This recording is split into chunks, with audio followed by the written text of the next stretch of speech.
Ladies and gentlemen, welcome to the Co-Optional Podcast. It is the 8th of April, unless you are watching on YouTube, in which case it probably isn't. There you go, math. Already science, dated the logic. show. Yeah, not of 2014 anyway. No. You really could be watching this at any point in time in history. It's incredible, isn't it, really? We could be long dead. Past. We could be, oh wow, this could be in the future where they showed like, this is what the internet was like in the year 2014. And this could be us, and we could be, dear denizens of the future, know that your alien and/or robot overlords were always better than you. And should they ever decide to clone someone from the past, I'd be more than willing to come back. Let's also establish that Yes? despite the internet maybe making you think otherwise, we don't worship cats here. At this point in the past, we don't worship cats. We just think they're real cute. Can I bring up a point? What? We think the Egyptians worship cats. Can we just assume Maybe that they hieroglyphics was just ancient Tumblr? Yep. That's all that was. It's true. And now it's all coming full circle, people. Oh no! Everything we knew was wrong. Welcome to the Co-Optional Podcast. Yeah. This is a show that we do. Not promised it's going to be any good, but it is a show. Returning guest from the past. We dredged him up. Wow, this is really, really offensive terminology. Dredged me up like from a seabed or the something bottom. like that. From Some call him Discount Moby.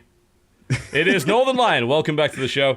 It's good to be here. I get discount Total Biscuit more than I get discount Moby. I still have more hair price. than you. Like, I'm actually Praise somehow you like in that. I But I don't know what it is. You've just gone for the whole all over. I haven't plucked up the courage to do that yet. I probably Well, should. necessity is the mother of invention. Yeah, no doubt about that. For those who don't know what do you do, and where do you do it? It's kind of a personal question, but professionally, I'm on youtube.com/NorthernLion, where I largely play The Binding of Isaac and other roguelites like Spelunky, FTL, stuff like that. Dark Souls 2, which is separate from that, but that's what I do, basically. Good. that was he was just like, good. You do that. Playing Binding of Isaac, so we don't have to. Wow. You're effectively a saint of the internet, let's be honest. That game is so good, though. Oh, I Crazy. hate it. It's all right. Yeah. What? We've had this conversation before. Yeah, I act Binding of surprised, Isaac but when I 2. actually think about BI2, Our past what if that conversations. comes out? BI dose. Hey, we got Mugenics coming. I'm really excited for that game. I wonder why. I don't worship cats, but I'm really excited to make really messed up cats and watch them interact with each other. Great. Because you can't do that in real life, not even in LA. You can't. No, you can't. You can't do that. You will go to jail. You will straight up, You yeah. will be in jail. You have to at least have a cool lab coat to get away with that stuff. Welcome to the Co-Optional Podcast. We do occasionally talk about video games, I promise. Jesse, welcome to the show. Hello, everybody. I today woke up and remembered a tweet I saw from Mr. Strippin a long time ago, maybe like a week or two ago, that was like, man, I want McDonald's. And I thought today, I'm up so damn early. This is the first time I can have a McDonald's bacon, egg, and cheese breakfast sandwich in like 4 years. And I was like, I'm doing it. I'm doing it. So I drove to McDonald's, got a bacon, egg, and cheese breakfast sandwich. I ate that, and it was delicious until about 45 minutes ago, and now I feel sick as a dog. And if I have to leave during this to go poo, that's why. Good to know. Yep.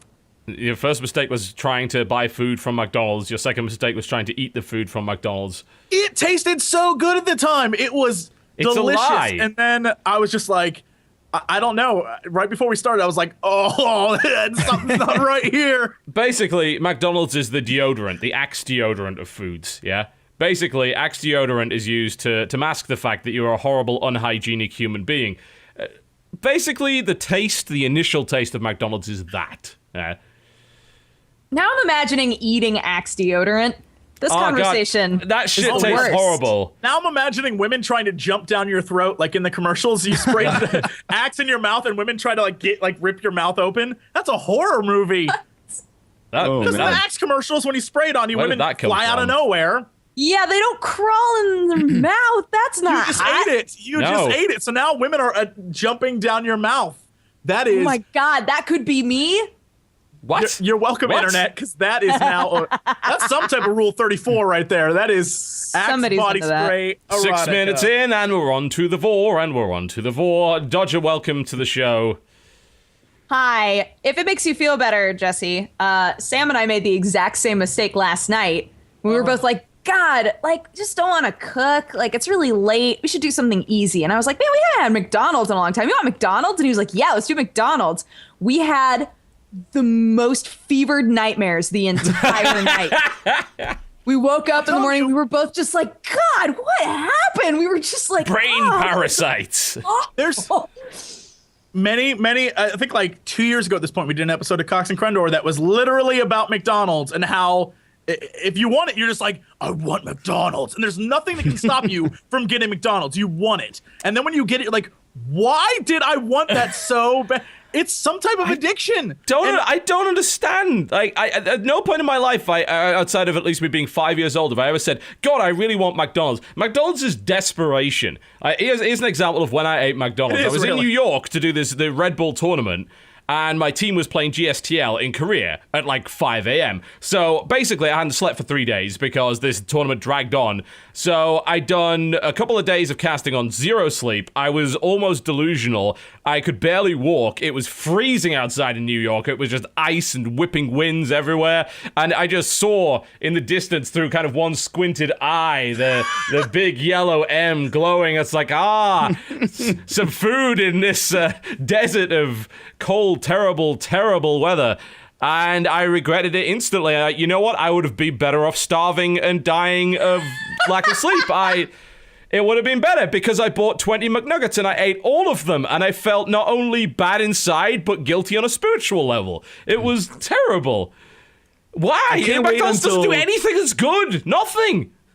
I can't wait until the first ad break and it's just like McDonald's, Axe body spray. And like, ooh. Like, we think you might be interested in these things.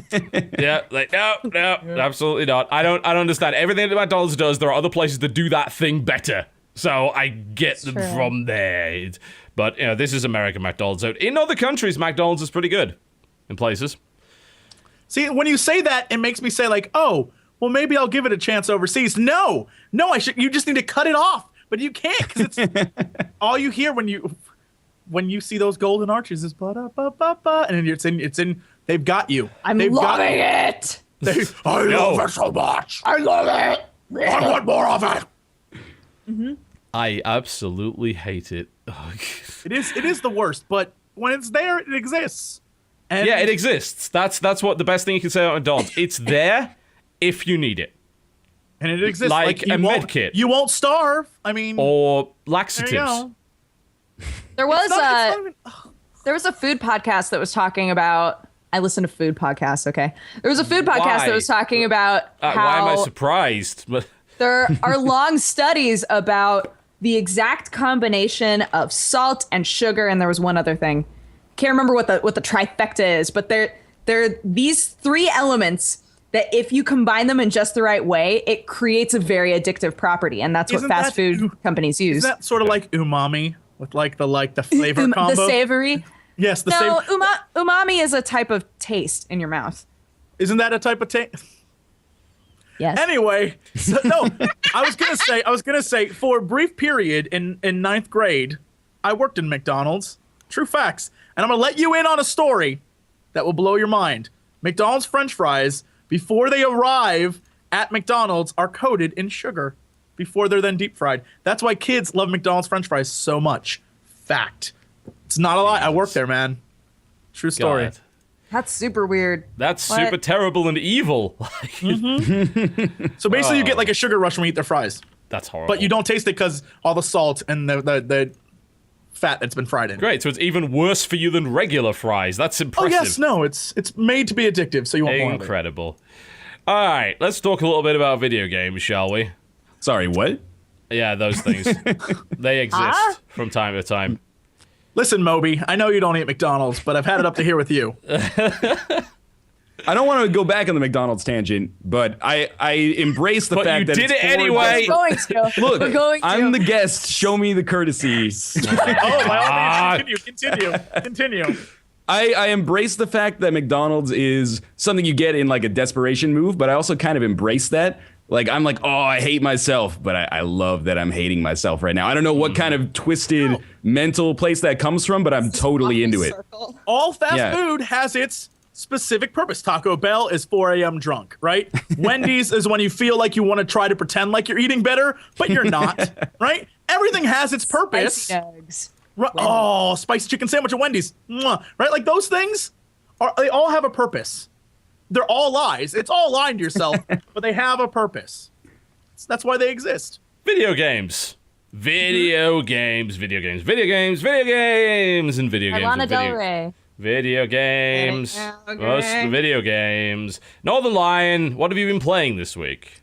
I've been playing a lot of FTL Advanced Edition, and I know you've been doing the same, and it's kind of becoming It's the an obsession. Fucking only thing I've been playing since I got back from bloody Game Vid Expo. I can't stop.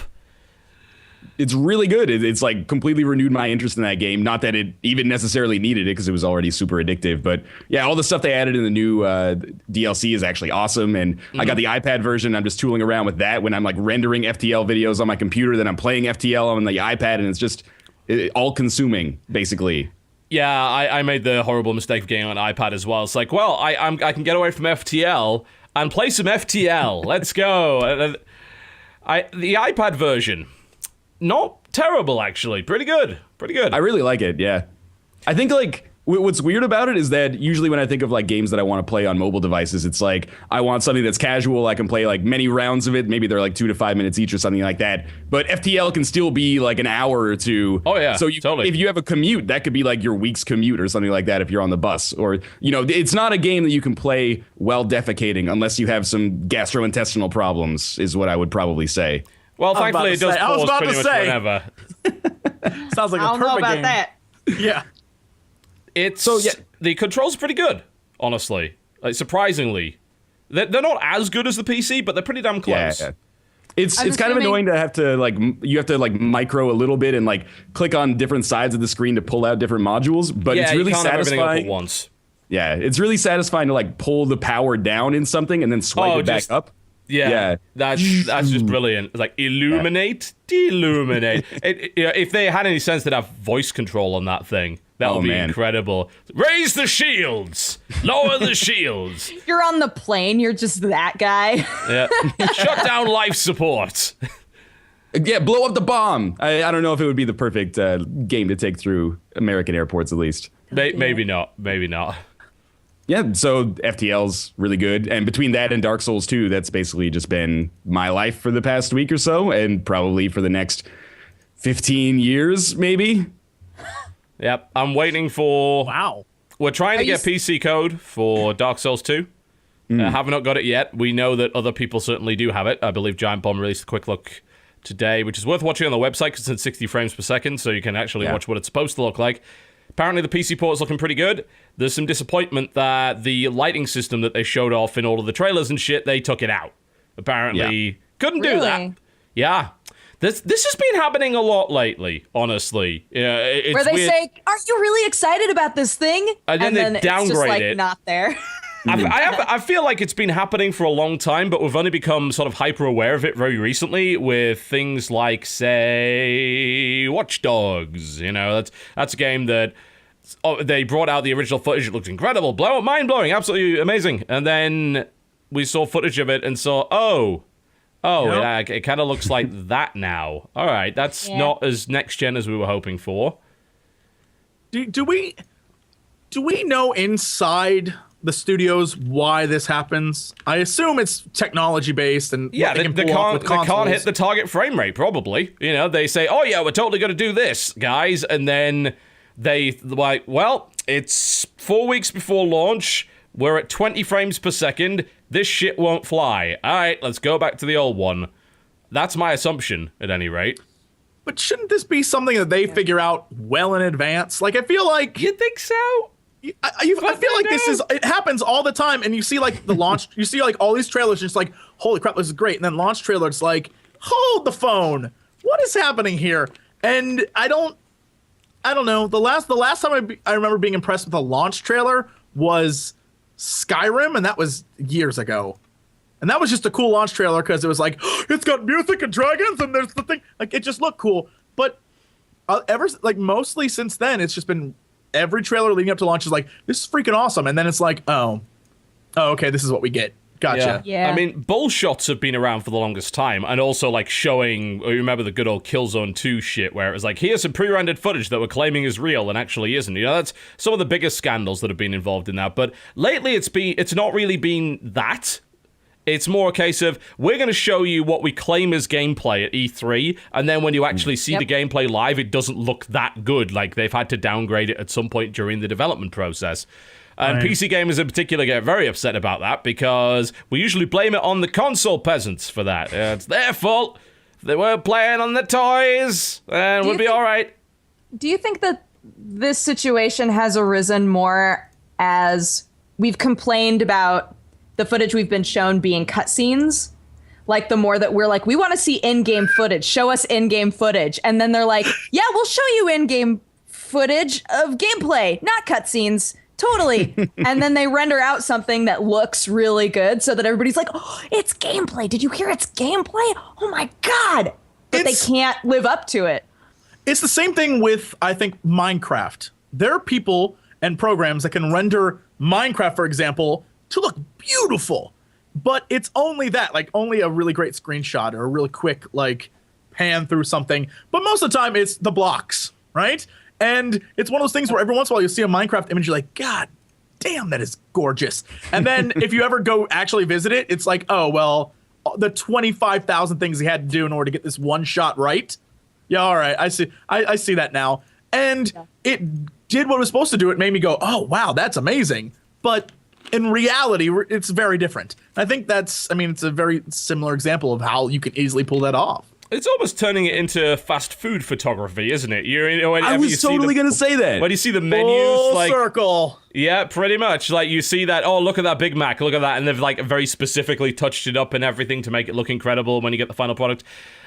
And I certainly don't think that they can get away with it. Like, not compared to that. Okay, fine. No one expects McDonald's to actually be that good. It's kind of bullshit the way that it looks that way, but you can't do that to a video game. That's not okay. Listen, I'm not going to stand for your slander of the McDonald's Corporation. Yeah, it's pretty terrible to see that happening. I understand that some compromises sometimes have to be made, but at the end of the day, if you're advertising things like a kind of revolutionary new lighting system for your game, and then you just don't put it fucking in the game, then yeah, you absolutely should object to that. Doesn't seem reasonable, really. But that sort of thing happens all the time, and I guess it's one of those situations where lots of promises in order to get hype built for the game, or investors in the game, or something where they actually have a goal about whether, like, if you've been to any BlizzCon, you know that shit happens all the time. Blizzard's like, Path of the Titans, it's coming. No word. Every expansion, there's one feature missing that never fucking comes. Yeah. Dance Studio, it'll be there. No Dance Studio. No. Like, people do that all the time, and I guess you can't really hate on a developer for doing that, but the fact that they make it so prominent, it's obvious that things happen in games that we never see. Like, there's probably many games that have been released that have many features that we have never seen that were probably awesome, but they just cut them for whatever reason. But I feel like the fact that they make it so public, don't tell us about it then. Yeah, that's their fault. Like, if they would have kept it quiet and not said a thing, and then when it released, like, oh, by the way, we now have this awesome lighting system, it would have blown people away. But instead, they hyped up something that wasn't ready, and it's their own damn fault. Well, I mean, then they're supposed to counter argument to that is, if they don't very specifically advertise something like, say, the lighting system and really push it, and then they show something at E3 which looks better than the final product, is there like a level of expectation, like of just being reasonable, that a consumer should have to satisfy in order to really be able to complain about that, because it seems to me if you do watch stuff at E3 and it's like a year and a half out, and then when the final product comes along it doesn't look like that, you almost forfeit your right to really be upset about that. And it does seem to me that people get so emotionally invested in these games so early on that that's why they end up getting upset when the game comes out and it's not like the trailer they showed 2 fucking years ago. Yeah. It's gotta be that, surely. But What still, I will say is that Dark Souls 2 is still wonderful, even if it doesn't look fantastic. It actually, like, I was playing on the 360, and it looks terrible, blown up. It looks like it could have come out like 4 years ago. Of course it looks terrible. Exactly. And even if the PC version looks that bad, I would still recommend it. It's still easily, for me at least, a contender for Game of the Year. But not everybody's into that kind of experience. But if you like Dark Souls 1, I think you will definitely like Dark Souls 2. I wonder. I was big into Demon Souls and never really got into Dark Souls somehow. It never hooked me the way Demon Souls did. So we'll see if Dark Souls 2 does that. We'll see. I would say that being somebody who also played Demon Souls and then didn't really play Dark Souls and has now played Dark Souls 2, that Dark Souls 2 gives you more of a motivation to do things. Like, Demon Souls to me felt like I'm gonna go kill stuff and try not to die, but like Dark Souls 2 has more of a story, more of a framework, I guess. Okay. You feel more connected to who you are. So I enjoy that more because I don't get as much of like a thrill out of I'm gonna do this exact same thing 8,000 times until I finally do it right, So for me, I would say that Dark Souls 2 gives me more of a reason to keep playing it, Cool. Yeah, I'm looking forward to playing it on PC. Obviously, I doubt the keyboard and mouse controls are going to be very good, but I'll just use the pad. It's not a big deal. 60 FPS will be nice. Apparently, the texture quality is a lot higher, even if they haven't put the lighting system in. So, yeah, it seems like they've not fucked the port up this time, which is nice. That's good to know. It's nice to see. The port came faster this time too, right? Yes. Yeah. It seems like they were more ready to do it this time around. They knew more about what they were doing. From Software's PC port history has been actually terrible, if you don't already know. They did Ninja Blade, which was 30 FPS for no fucking reason. And then they did Dark Souls, which was a fucking mess. So, seems like they've kind of got to that point. They know what they're doing.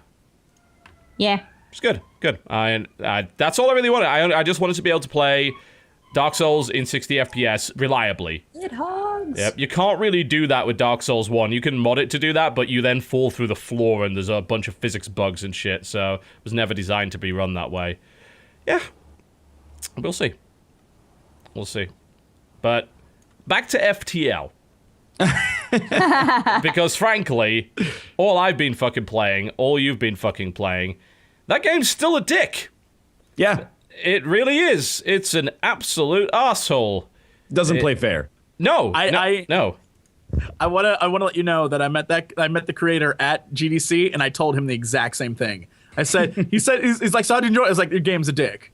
It's not fair. And he was like, good. Yeah. Like, you fucking asshole. Yeah, it's an interesting discussion, isn't it? Like, is it okay for games to be inherently unfair by design? Because, let's be honest, the random nature of FTL makes the game unfair by design. I'm currently on a god run. I've actually recorded this. It is so good. Oh, you still haven't died? Oh, no, not dead yet. I'm on a god run. Okay, that's see, awesome. I'm rolling around the Kestrel Cruiser, which everyone's like, oh, it's a piece of shit. Not when you get a Charge Ion and a Glaive Beam in Sector 1, it fucking isn't. Glaive Beam, for those who don't know, is effectively the most powerful, like, regular gun in the game. It's a beam that takes 4 power, it does 3 damage per room it hits, and it has a shield penetration, I think, of 2. So it will go through 2 layers of shields, which most beams don't do that. They just bounce off the shields and nothing happens. So you get a Charge Iron and this thing, and you basically just cut a ship in half, depending on its configuration. Some of them have rooms that are very close together, so if you're really careful, you can hit like 5 rooms at once. That's 15 fucking hull damage. That will basically kill anything in the game, if you're able to land that. And I quickly managed I got a few events to get the scrap to kind of put things together, and I was eventually able to operate my Charge Ion and my Glaive Beam probably by the end of Sector 2 simultaneously. Wow. and wrecked everything, and then just focused on defense. Then I got a drone system because, like, oh, what can kill me? Missiles. All right, defense drone. Sorted. Problem solved. Got some tough crew members. Like, oh, what else can kill me? Boarding. All right, get 3 fucking Mantis and let's go. And I'm just having this god tier run, but I've had, like, for every run like that, there are 5 runs where the game dicks you over. And even in this one, I'm 2/3 of the way to getting the Crystal Cruiser. I forgot, that's the first time I've ever had the Crystal event in 30 hours of play, where I don't want to spoil it for people, but there's an event which allows you to unlock the Crystal Cruiser. You've got to do like 3 stages, and I think the game is not going to give me the 3rd stage. I think it's flat out not going to give it to me. Even and there's nothing I can do about that. Not a thing. It's not that I made a mistake. It's that the game decided it wasn't going to give me what I needed to make that happen. And that's like the inherent unfairness of the title right there in a nutshell. That can actually happen. And strangely enough, I'm actually okay with that. Well, I mean, that's one of like the 2 things that people right now really want for whatever reason. There's the random chance, right, that keeps the game fresh, that allows for new things to constantly happen. And then there's also customization to whatever extent you can give it. I feel like... Basically, you just described casino gambling. Random chance, customization. Yeah. Oh yeah, I'm going to customize how I gamble, go random chance. That's basically what you did. To some degree, but it does have it has a degree of skill involved in it. I think there's definitely a skill cap for FTL where you can make every right like decision. craps, man. There's skill in craps. That's your game. But it's skill like the way that I would say it would probably be like some of the more complex versions of video poker. Like that's the one I play when I go to Vegas. I play a lot of video poker. And if you play anything like Deuces Wild, don't play the other variants. They're shit and are there to fuck you over. But if you play Deuces Wild properly, there's you actually have the edge if you play it perfectly. And that's what it feels like, but you could still get absolutely fucked. So that's what it feels like. But every time you put a new ship and you go to a new universe, it's like you're pulling the reels down and you're spinning again. And there is a certain, like, I just want to do that again because I want to see what happens this time. It's like, I'll get lucky this time. I'll have the god run this time after 10 runs of just getting wrecked in Sector 2 or whatever. It's like, these guys have 3 missile launchers in Sector 2. You have, like, 15% evasion. Or everything explodes. Like, well, I couldn't do shit. Like, they hit your engine instantly so you can't get out. They hit your O2. They hit your fucking weapons so you can't fire back. And then they just lock you down. And that can happen. It can, and there's nothing you could have done up to that point could have saved you. And that's still okay, strangely enough. I like it. Yeah. I think so. It's like life. It's a little bit like McDonald's, actually. No! No! Stopping this right now. Not happening. No. You just want to eat it so you can see what happens. Are you going to have nightmares? Will you get a stomach ache? Will you poop for an hour and then be able to finally play your FTL game while pooping? All those things will happen. That's the trouble with there is no random chance with the McDonald's. You know what you're getting into, and you're willing at that point. You're like, look, I have to have something. Yeah, I wouldn't agree that the Osprey, which is the Federation Cruiser, is easy mode. I actually have struggled more with that fucking thing than I have with anything else. I do much better with the NG Cruisers, much better with the Kestrel by default. It can be a problem because if you only start with one gun, and you can run into some nasty stuff early on that can actually disable you because you can't like break their shields and do enough damage before they can start really hurting you. And it really comes down to attrition as well. Unless you can disable those weapons very early, you're going to be taking damage which you then have to repair, which costs you money. So I don't know if I don't agree with the Osprey being OP. I've tried a lot of Osprey runs, and I have got the Osprey to the final boss twice. But I didn't get cloaking at any point during my run. I was told before Advanced Edition you couldn't put cloaking on that thing at all. So you had to go really intense on defense drones, because otherwise you would die. And the last run I got to the boss, I didn't even see cloaking in the store. So I was ready. I had 50% evasion. I was well kitted out, and I got murdered in phase 2 of the end boss. And I just didn't see anything I could have done about it. How do you feel about the new systems like hacking and mind control? Because I've been picking those up like whenever I have the opportunity. I love mind control. I think hacking's not that great. Hacking is just kind of a waste of a drone part, in my opinion. And really, if you want to disable stuff, get fucking Ion. I think the only reason hacking is in there is to allow you to use drone parts if you don't have a drone system. So that's the reason they put it in there. But really, it's just a subpar drone system. Mind control is useful in every fucking scenario. There's not a scenario where you can't use mind control effectively. Either you mind control someone that's teleported onto your ship to kill the other guy that teleported onto your ship, or you mind control their fucking pilot. Mind control their mantis. If they have a mantis crew member, it will murder everything else in the ship, especially if you buff up mind control.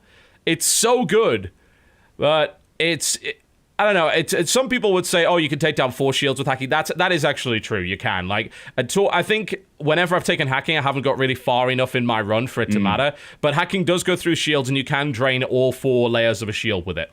That is true. Oh, that sounds effective then. Yes, but earlier on in the game, hacking has limited use because you can usually break the shields with Ion anyway and just disable it that way. Mind control early on, much more useful. You can get more... You can set up a situation where you can kill off everyone on the ship, which means you get more scrap and more stuff, which you always want to be trying to do. And mind control does get fucked over in nebulas, that's true. But outside of that, just don't find fucking nebulas! I really like how hacking... Well, yeah, it takes down shields or weapons, whatever you want to go for, but it also locks the rooms so nobody can get in without breaking the doors. Yes, that's so if true. you hack their shields and then mind control the crew member that they have in the shields, they just start blowing everything up, and everyone else on the ship is like, what the heck, man? What are you doing in there? Open the door. That's pretty cool because a lot of them end up leaving their posts, which if the pilot leaves his post, that's instantly down to 0 evasion, which means you're going to be hitting them all the time. They stop trying to warp and things like that. Hack on the pilot will make 0 evade, but it doesn't stay on all the time. If hacking stayed on all the time, then that would be amazing, but it doesn't. So yeah, I think again, hacking definitely better late game, and as people in the chat pointed out, better if you have a teleporter so you can do boarding. Yeah. Because I've got really unlucky with getting a crew teleporter. The only time I got one is I'm flying the variant B of the NG cruiser that has 1 fucking crew member, and it's an NG. I want a crew teleporter right now. No, not at all. No, that sounds awful. But it's pretty great. I ran into the Lanius. They're a fucking nightmare, especially if they beam onto your ship, because they suck all the oxygen out of the room. Oh, God. So they're not very pleasant. But I've never actually had a Lanius crew member. I've never managed to do that. Yeah, same. That would be pretty cool. I'd love to have a boarding Lanius that was just trained in fighting and just beam into a room, drain all the oxygen out of it, and murder everybody. Absolutely awesome. I've been enjoying fire beams a lot. Not that they're they're not an advanced edition thing, but I've just been picking them up a lot whenever I've got the chance. And I got the Vulcan, which is a new gun. Holy fuck, that is a gun. So there's a new category of weapons called chain weapons. Chain? Yeah, charge is also another category, but chain weapons, every time you fire, it takes less time to fire again. Now, in the case of chain lasers, they're okay. They can get down to 7 seconds cooldown unbuffed. The Vulcan? That motherfucker, if you have the training on your weapons guy, will fire more than once a second. No shields will hold against that. It is impossible. Once you spin that thing up, my God, and combo that with a weapon pre-igniter so that you get that charge up over the first time, oh my God. It's insane.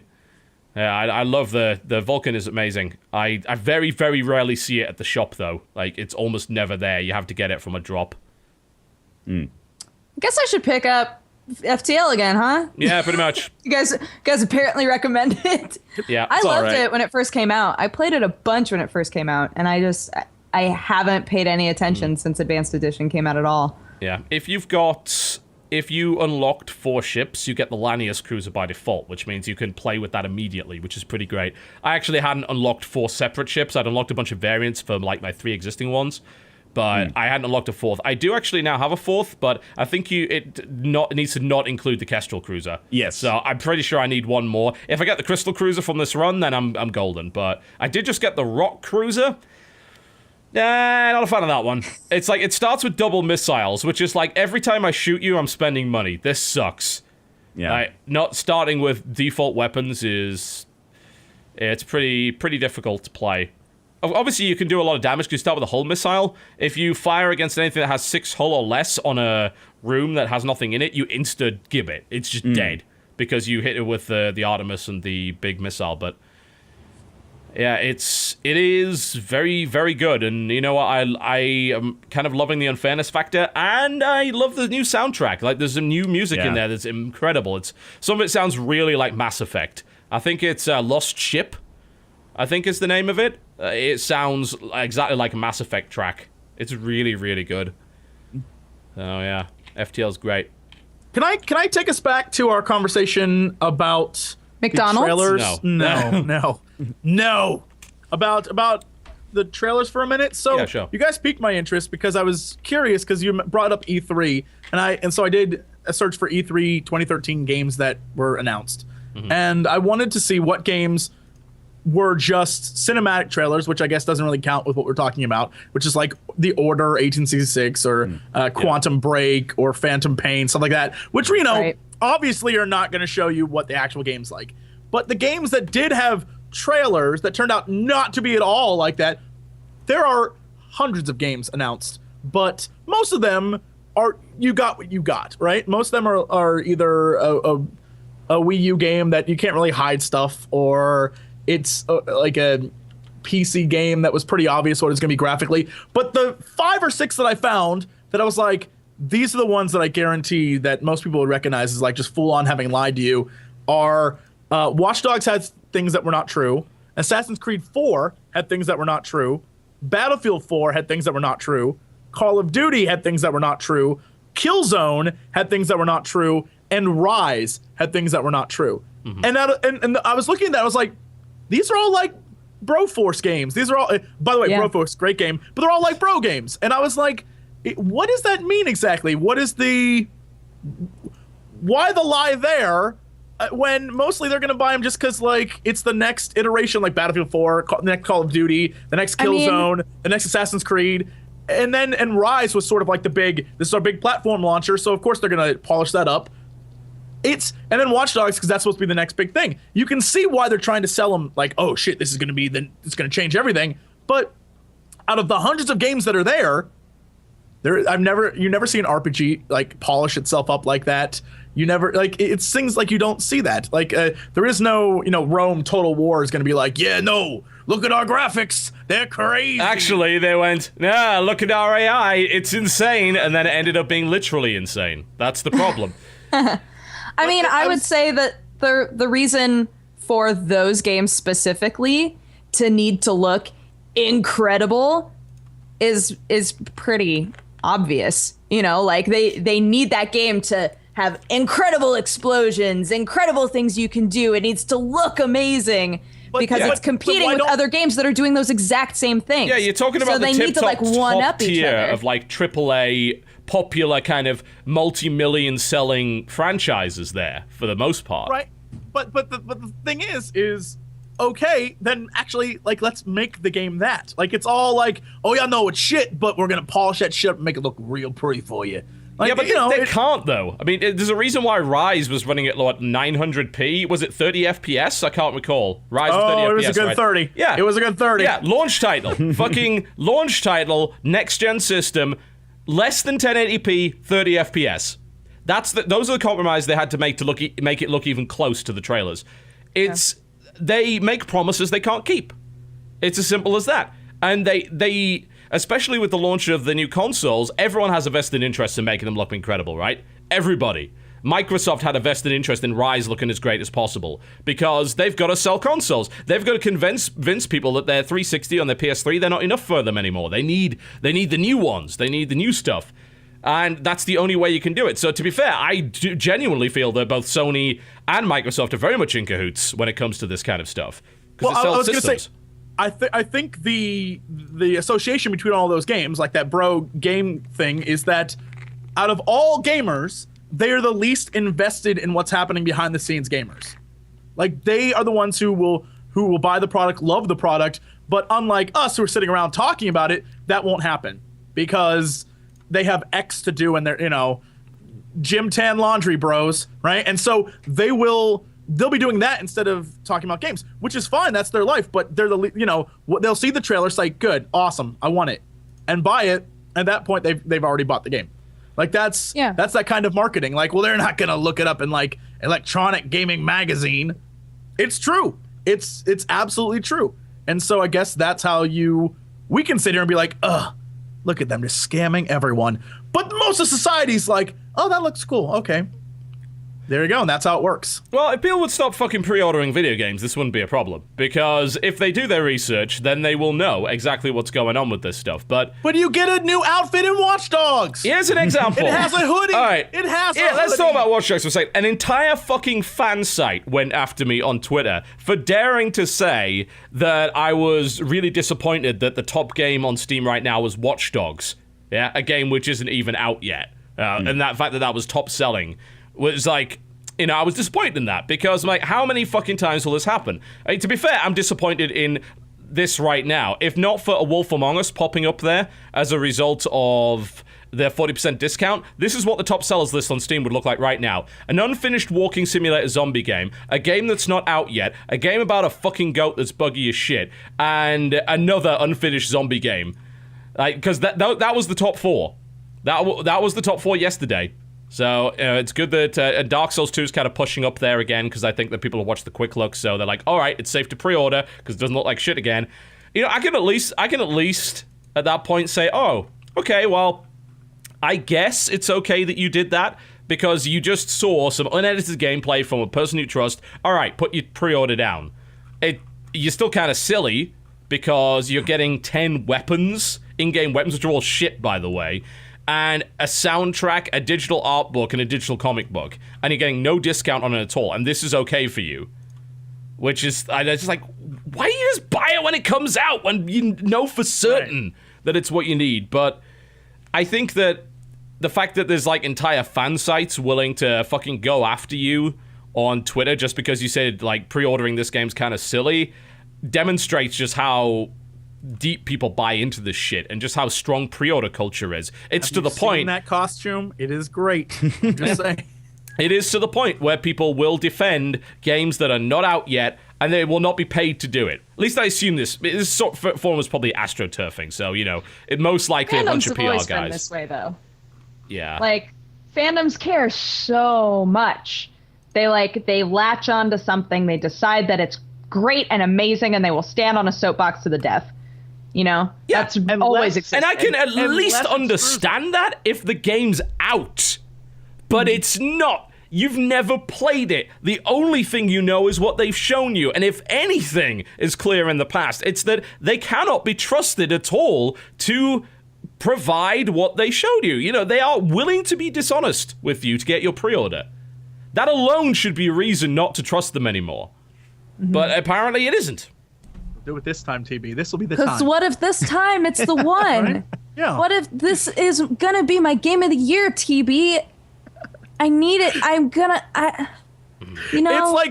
It's like going on a first date, TB. This could be the one, man. The last 12 were horrible, but this this could be the one. one. Quite like a This first one- date, yeah, absolutely. You go out, it sucks, you end up paying for dinner. Well done. Pretty you much pay for- pre-ordering video games. Blind dates.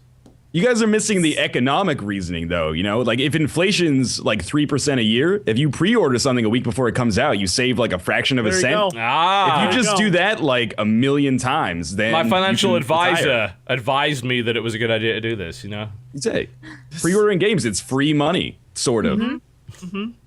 It makes sense. Oh, It's fiscal responsibility, guys. Yeah. If anything. That would be the kind of line that I would have expected to come out of that fan forum, honestly. Unironically. The trailer is like being shown a picture of the girl or a guy, but it's photoshopped. Wow. the 'Cause you met on latest Tinder, Watch like a Dogs big trailer? old, Yeah. or Grindr. I'm not judging. Tinder or Grindr. Yeah, one of and you those. met there. Whatever. Yeah, and you met, but it's a Photoshop. It was a selfie down shot, Facebook Yeah. style. It was one of those, and then they put it in. They made their boobs look bigger, and What a lie. What a lie. what a lie! And you still have to pay for dinner. Yep, you Yep. still have to pay for Pre-ordering dinner. games. Yep, that's it. Quit it. Stop it. Fucking All makes stop sense, it. full Stop circle. it completely. Like, the consumers could fix so much if they weren't so fucking stupid. You guys could do a whole lot if you weren't so fucking dumb. quit being idiots. And these companies won't do this anymore. Stop it. Stop it. I think we can all feel good that the Amazing Spider-Man is in the number 6 spot. I saw that top was sellers. like close. Don't even. Don't. I think it's $17 for that. That's definitely not worth that. That is the game where you are able to web swing from fucking thin air. Like, it doesn't even try. Awesome. It's not, it would have been okay if there wasn't already a very good web swinging system in previous Spider-Man games, like Spider-Man fucking 2. But no! That's too complicated. We're going to make you swing for the fucking clouds. Just because you can't see the hundreds of cranes in the city of New York above you doesn't mean that are all being there. angled in as workmen, Perfectly hard, angled. honest working New Yorkers. Salute the Spider-Man as he swings Go get by. him, Spidey. And there's American flags That was on every the single one of the worst cranes. thing I've Stop. seen in film in a long time. Horrible scene. Spoiler I almost turned the alert movie for off at that first, That first Spider-Man. Oh god, I do not want to see the second one after that. I do. Of all the Marvel stuff that's coming out right now, that is the one that excites me the least. Did you? man. I don't even. Right. So yes, FTL, we've done that. And I think that's kind of all we've been playing. I'm trying to think of anything else that I've been playing. I have a mobile suggestion. Oh. Uh-oh. You guys should totally play Kuroko no Dash. It's an endless runner. It is a fan game of Kuroko no Basket. And don't know what you any get to of these unlock all of things are. all of the other characters, all of the generations of miracles. You unlock all of them. And you can slowly collect them as you're running. How the fuck do you spell this? Kuroko. Kuroko. Yeah. No Kuroko Dash. no Basket. Kuroko no Dash is the name of the game. Kuroko no, if we're Kuroko doing- no Basket. Okay. If we're doing mobile games right now, Uh-huh. I would like to recommend a game called Super Kid Cannon. It is delightful. It is in Donkey Kong Country when you get in the barrels This and is it about launches you. basketball. What the fuck? Huh? This is about basketball. Yeah, it's a basketball anime. Why? But in this endless runner, you're training and you have to collect basketballs, and then at the end it adds up how So far you stupid. got So and the stupid. basketballs that you collected, But and you why? can tell that it's made by a fan because Dumb. all of the things Dumb. that you run into are things that are part of like the fandom, like But- all of but- Midoriya's But why? special items and stuff. Anyway, There are animes with big swords and demons and mecha robots and Oh my aliens. God. And you Anime. picked one with it's like basketballs. swim team TV anime. Kuroko no Basket is so good. No, it is nothing like Free. Free is purposefully homosexual. Not that there's a problem with that. It's great. But Kuroko no Basket is just like amazing characters and everybody's like got crazy hair and it's awesome. You take your Kuroko no crocky you should watch basket it. and put it And then you elsewhere. should play Kuroko no Dash. Then you Look, should I'm gonna play. be the only Animu voice on this entire podcast for the rest of my life. So I'm gonna be firm in my convictions. Then you should play anime. Super Kid Cannon, because Super Kid Cannon is Donkey Kong Country, the parts of Donkey Kong Country where you blast off in the cannons, and like that's the entire game. Mwah. That's my favorite part of Donkey Kong Country. I found this and was like, holy crap! Wait, so you just like it's all angles and cannon fire, and you just bounce around like a. Guys, I've never been so excited. It is so simplistic and beautiful, and I love it. I love everything about it. Super Kid Cannon. Look it up. I don't know. I don't know where you can get it. I assume it's on iTunes. I have no clue. I don't. Well, if you got it on your iDevice, then it has to be. You know? I found it on the internet, and then I was like, I want okay. this, and so now I have it. So that's how that works. Well, yeah, I have Find it. actually been playing a mobile game with Jen, which I think is called Quiz Me, and it is just a fucking quiz game. That's all it is, but it has a bazillion like different categories. It's like $1 on iOS, and it pairs you up against somebody else, and you do a quick 7-round quiz. Like, it takes about a minute to do. And I am a fucking demon at the video games category. No one, and I mean no one could defeat me in that category. I am just a monster. Like, I'm destroying children at this. Like, because it shows you their like, kind of iOS picture, and it's like this 8-year-old kid from France or whatever called Frederic, and I am going to ruin your existence. And I just destroy this guy over and over and over again. And now I've almost run out of questions. That's the problem, because it's starting to loop around a bit now. I'm like, this is unfortunate, but it's like a slick little quiz app. You can plug your Facebook account in and challenge your friends if you want. There's a rematch function. There's a lot of categories. There's like a web culture category, which gets really close to mentioning people. In fact, I'm pretty sure at one point there is a question about the Yogscast in there. There's some pretty obscure stuff as well. I mean, there's a League of Legends category. There's all sorts of things like that. It's all right. It's a pretty good app. I don't. Hopefully one of you guys might know the name, or the internet might know the name. It's called Quiz Up, apparently, not Quiz Me. Quiz Me is an entirely different thing. This is right up many of your alleys. There's a game that I played this past week, and I can't remember the name of it. It's going to kill me. But it's like Threes, but it's Magic the Gathering. So it's you're putting numbers together to put down the mana you need in order to put down the cards. It is fantastic. That sounds incredible. Considering like Threes has been ripped off to a pretty serious degree up to this point. Like 2048 is. I actually played 2048 because I was really curious about it, and it's a piece of shit. And the reason, and what annoys me more than anything is it's on the iOS store. It has like 7,500 votes, probably more than Threes does on the App Store. And I am correct. Threes has less votes up, even though it is the original game and far fucking better. And people play 2048. At 2048, you could get amazing scores by just hammering up and left over and over and over again. That's all you fucking do, because it is it's a terribly designed version of that game, and it's been cloned to shit. And it pisses me off when we see stuff like that, because Threes is a game that's obviously crafted with tender loving care. They have a huge blog on how like they made the tiniest little changes to the mechanics to balance it out and to make it more challenging. The art style, the music, the amount of character that they put in there. And 2048, you go on that, it's fucking brown blocks. It is brown blocks, easy brown blocks. And that's all it is. And people have the audacity to clone the open source. At least it is. But the fact that ended up being on the App Store and is more popular than the original, I lose all faith in mobile apps at that point. There's so much cloning bullshit going on. Most people just don't care, unfortunately. No, they don't. Just, like, they don't give a shit. Whatever they see first, that becomes like their anchor. And then it's like there are people that will like violently defend 2048. And I played it and I think it's fine. Although I think Threes is a much better game. It's far better. I think maybe it's not objective, but anyway, that's the way I feel about it. But yeah, but they'll say, oh, well, I don't really care because 2048 it's free, right? So that's what makes the difference. Yeah, and most people on iOS devices will not fucking pay for games. Like, it's ludicrous, frankly, but they will not pay for games. And it blows my mind because it's so cheap. Threes is like $2 at most, possibly $1. And really, you don't even have to think about a purchase like that. I get it if it's kids. Yeah, I understand if it's kids that don't have access to the ability to buy games on iOS because they don't have a credit card on their iDevice, thankfully. But for adults, if you are actually going out of your way to get 2048 instead of dropping the measly $2 it takes to get a far superior game, you're an idiot. And you are just actively perpetuating this culture of terrible games on iOS and the cloning culture. Because what's the point in coming up with something original when you could steal from somebody else and make a bunch of money with zero effort? Yeah. Does anyone in chat know what this game is? Sorry, I know. I keep looking. I have no. Sorry, I'm just going to play.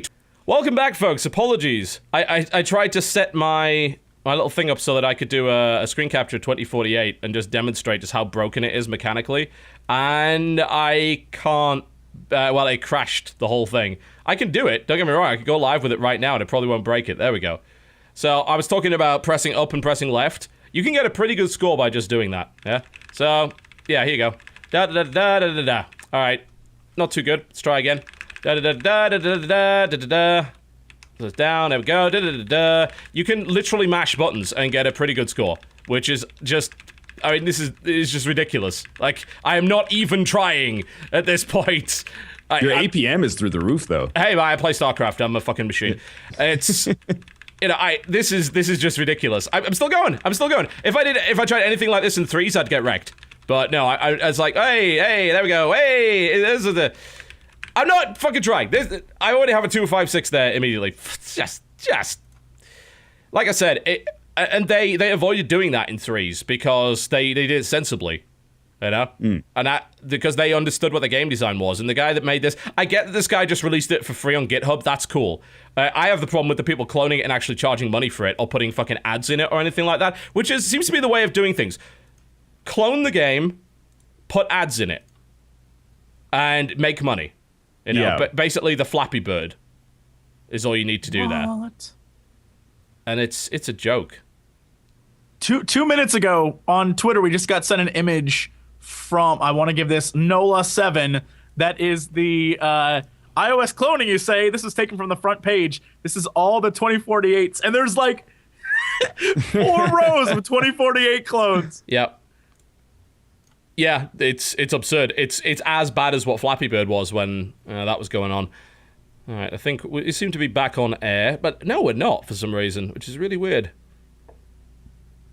I think it might be a Twitch thing. A bunch of people said, like, you said you were live for a second and then you were gone. And then it just went kaput. Yeah, we'll see if we can bring that back up. Apologies if you're watching the...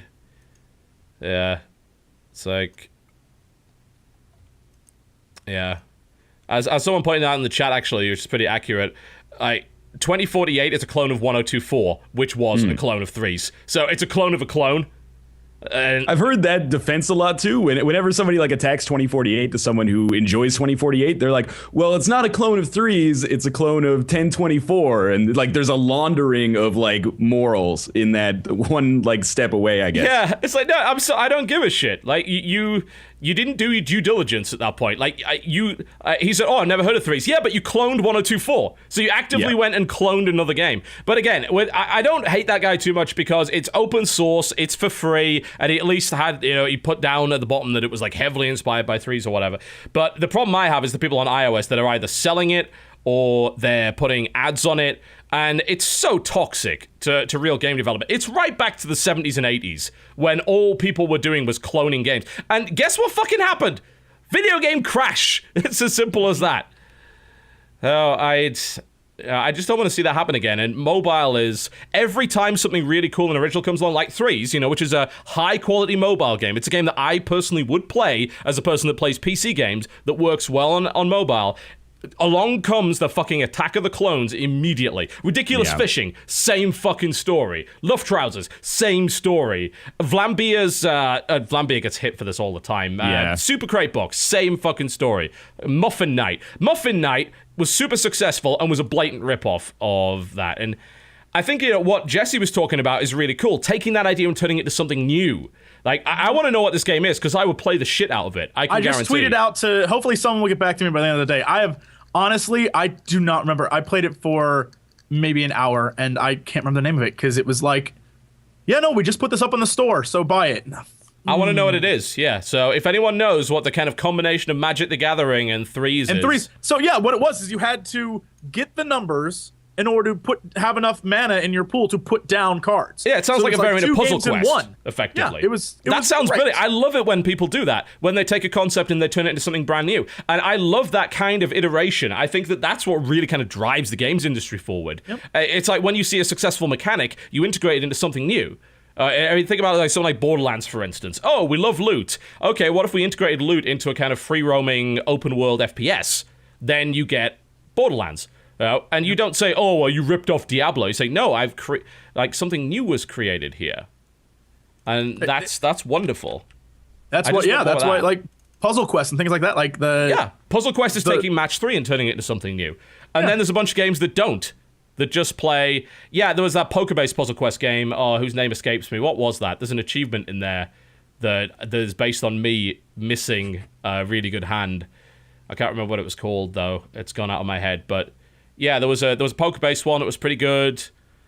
But you've got to be creative. You have to actually have some creativity in your soul to be able to make something that really builds upon previous success of stuff instead of just ripping it off completely. And most of these devs don't have that. It's as simple as that. That's why all the Flappy Bird clones are the way that they are. At least I guess with the Flappy Bird clones, you have the excuse that the original game disappeared, right? Like that it disappeared from the internet. It's like, okay, well, someone's going to fill that void. But there was already 3s. 3s was already real. That was already a thing. Now, please support 3s and don't support shitty games that are blatant rip-offs of other people's ideas. It's that simple. Yeah. Oh, hey, guys. I thought we were going to a break, but I guess not. No, we didn't. No, we decided to get right back on air because, I prefer to get my viewers back. And plus, I was in mid-rant and I wanted to show people 2048 with spamming buttons, which I was able to do successfully. So that was lovely. But now we'll take a break. Sounds like a good idea. And then we'll come back and we'll talk a little bit more about what we've been playing this week. And then we'll talk about the news and get into some other stuff. You're watching the Co-optional Podcast. Do not go anywhere. Well, ladies and gentlemen, welcome back to the Co-Optional Podcast. All the music in the breaks today has been provided by Ben Prunty, who is the composer for FTL. And that was all from the Advanced Edition soundtrack, which you can get for pay what you want over on his site, or you can actually download tracks for free. And I think if you have the FTL soundtrack edition, you get that for free as well on Steam, so that's pretty cool. The new music in there is just so good. It's better than anything else he's written. I can't believe that it's free. Yeah. Like, that's what gets me. The PC version is just free. Yeah, it's just that the Advanced Edition, it's like, hey, here's some free content. Like, wow, you could have charged for this. And I wouldn't have begrudged you in any way if you had. Yeah, it's great. Lanius Battle, I think, is probably my favorite track in the entire game now. It is that good. Lost Ship's pretty good, too. All right, so let's get back onto what we have been playing. Is there anything else that we have as of yet not covered? Jesse, what have you been playing? We haven't really talked to you much today. Lord. I finally beat all of the BioShock DLC, which is, okay, it's BioShock DLC. That's what I heard. I heard that it was just kind of like, eh. The thing that I was disappointed in is everyone on the internet, which just makes me once again lose all faith in the internet. Everyone was all hyped about how the ending was so crazy. And I was like, no, this is literally the only way this could have ended. Like, I'm not gonna even spoil it, but should you want to get spoiled, go watch my video. Boop. And like, it's one of those things that's like, there is no other way that Ken Levine could have ended this. None. And there's nothing shocking about this. The ending, if you've played any of the BioShocks, you saw this coming a mile away. And it was just like, how are people shocked? Like, really, it disappointed me in the internet more than anything else. So I was like, no. It felt like the opposite of when Lost ended, or to more extent, like a newer extent, How I Met Your Mother. Like, everyone flipped to shit at the end of that show because it was not the ending they wanted. This was an ending that was a set. I was like, okay, I can now move on with my life. The story has been told. We're good. We probably won't get another decent BioShock game. Thank you. I'll move on with my life. And that's like, if it would have been a shocker, like, oh, and in the end, Elizabeth was a penguin, I would have been on here flipping shits. But I'm happy I'm not. I'm happy I'm not mad at all. I'm like, you know what? I'd rather feel okay and indifferent than like shocked and horrified. Because, you know, I don't want any of that shit where it's like, it's about the characters. It was never about the island. Fuck you, Damon Lindelof. It was always about the island, you asshole. Like that kind, like it's that kind of stuff. And I'm okay with it. I'm perfectly fine with it. And it just miffed me that the internet was like, it's crazy. Well, here's the thing, right? You are very, very good at spotting endings and figuring shit out when it comes to story. Like, there are not that many people that can figure that stuff out as quickly as you can way before the ending. I've noticed that about you. Like, the BioShock in particular, like, people spent weeks fucking drawing up charts and shit, and you nailed every point in about 10 minutes, and you knew it all about 2 hours before the game ended, which is what was kind of blowing my mind about that. I don't know, maybe I think, like, you just have... You're kind of on a higher level when it comes to that. Like, you nerd out about the story so much that a lot of people just get kind of whisked up in the experience, and as a result, they don't notice it until it hits them right in the face. The thing that I probably realized is most people probably haven't played BioShock 1, so the world of Rapture, they don't know it. And you so, think so? I would think that there's probably a lapse between the two. I don't want to say generations, but because it's been a reasonable amount of time, that most people probably haven't played the first. And so I imagine that people missed out on... You should play the first. The first is great. Fantastic. The second's better. Really? Mm-hmm. I'm going to keep saying it. TB I've told you why. I told you why. It's mechanically superior to the other two games, and Minerva's Den is incredible. That's why. I'll give you that. Minerva's Den DLC is great. Or I guess expansion. I'm not sure what you would call it then. DLC. Yeah. But yeah, it's one of those things where if you play the other ones, it's very blatantly obvious what's happening. And the only thing is trying to figure out what the twist is going to be. And it was less twist, more, okay, full circle. I was like, good. So Jesse, I've got a verification of your opinion that people didn't play it, by the way. So, according to VG charts, BioShock 1 sold 2.72 million copies, BioShock 2, 2.11 million, and Infinite sold over 4 million. But I actually, No, that might very well be wrong. Sorry, they're doing it on a platform by platform basis. My apologies. Oh, okay. That's stupid. Why don't they just list all of it? I don't know. It might still be right. I think Infinite may still have outsold the original BioShock. That is a possibility. But I think there was more hype around Infinite for sure. Definitely. Definitely. Here's what I hope, though. People will then go back and play BioShock 1 and then be like, I'll play BioShock 2 now. Because I think they deserve another look if you've never played them. Because they're fantastic games. They're really, really good. And it sort of deserves your attention. Because if you I think they're better than Infinite. You know, if it's like they all have bad gunplay. You might as well play the one that's a better game and has bad gunplay. Yeah. I mean, the feel of the two games, if we're counting out number 2, if it's just Rapture BioShock and Infinite BioShock, they are so different in terms of tone, in terms of location. They're completely different. In terms of pacing, it's just like what it requires of you when it comes to dealing with the levels. I will say the genius of this last DLC isn't in its story; it's in the way it played. Because you're playing, and shouldn't be a spoiler to anyone because they announced it. Because you're playing as Elizabeth. You aren't a running gunner. You are sneaking through. You can fight, but in order to live, you need to sneak through stuff, crawl through vents, and there's an entire area of the map that's a good 2 hours of the DLC that is hiding from a Big Daddy as he walks around. And if you're near him, he will kill you.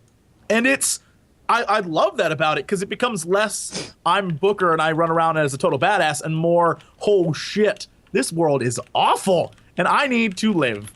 And it's like borderline horror, and it's great. It actually worked really, really well, and it took it to another level for me. I was like, they did something right with this one. I would be very okay with more games similar to this in, like, say, the BioShock universe, which they can still do. No spoilers, but they can still do it. Do you think Burial at Sea was better than... was actually better than Infinite? Taken as a whole, including the first part. Honestly, I liked... I'm gonna say yes. I think Burial at Sea was better than Infinite story-wise. It added more to the story, and it wasn't trying to shock you. Like, I think the Infinite storyline was there to constantly throw little curveballs at you, which is fine. It made for a very entertaining game, but I think Burial at Sea was more of a full story, even though it was total 7 hours, maybe. It was more of a full story where it took the characters. Infinite was like 10 most, right?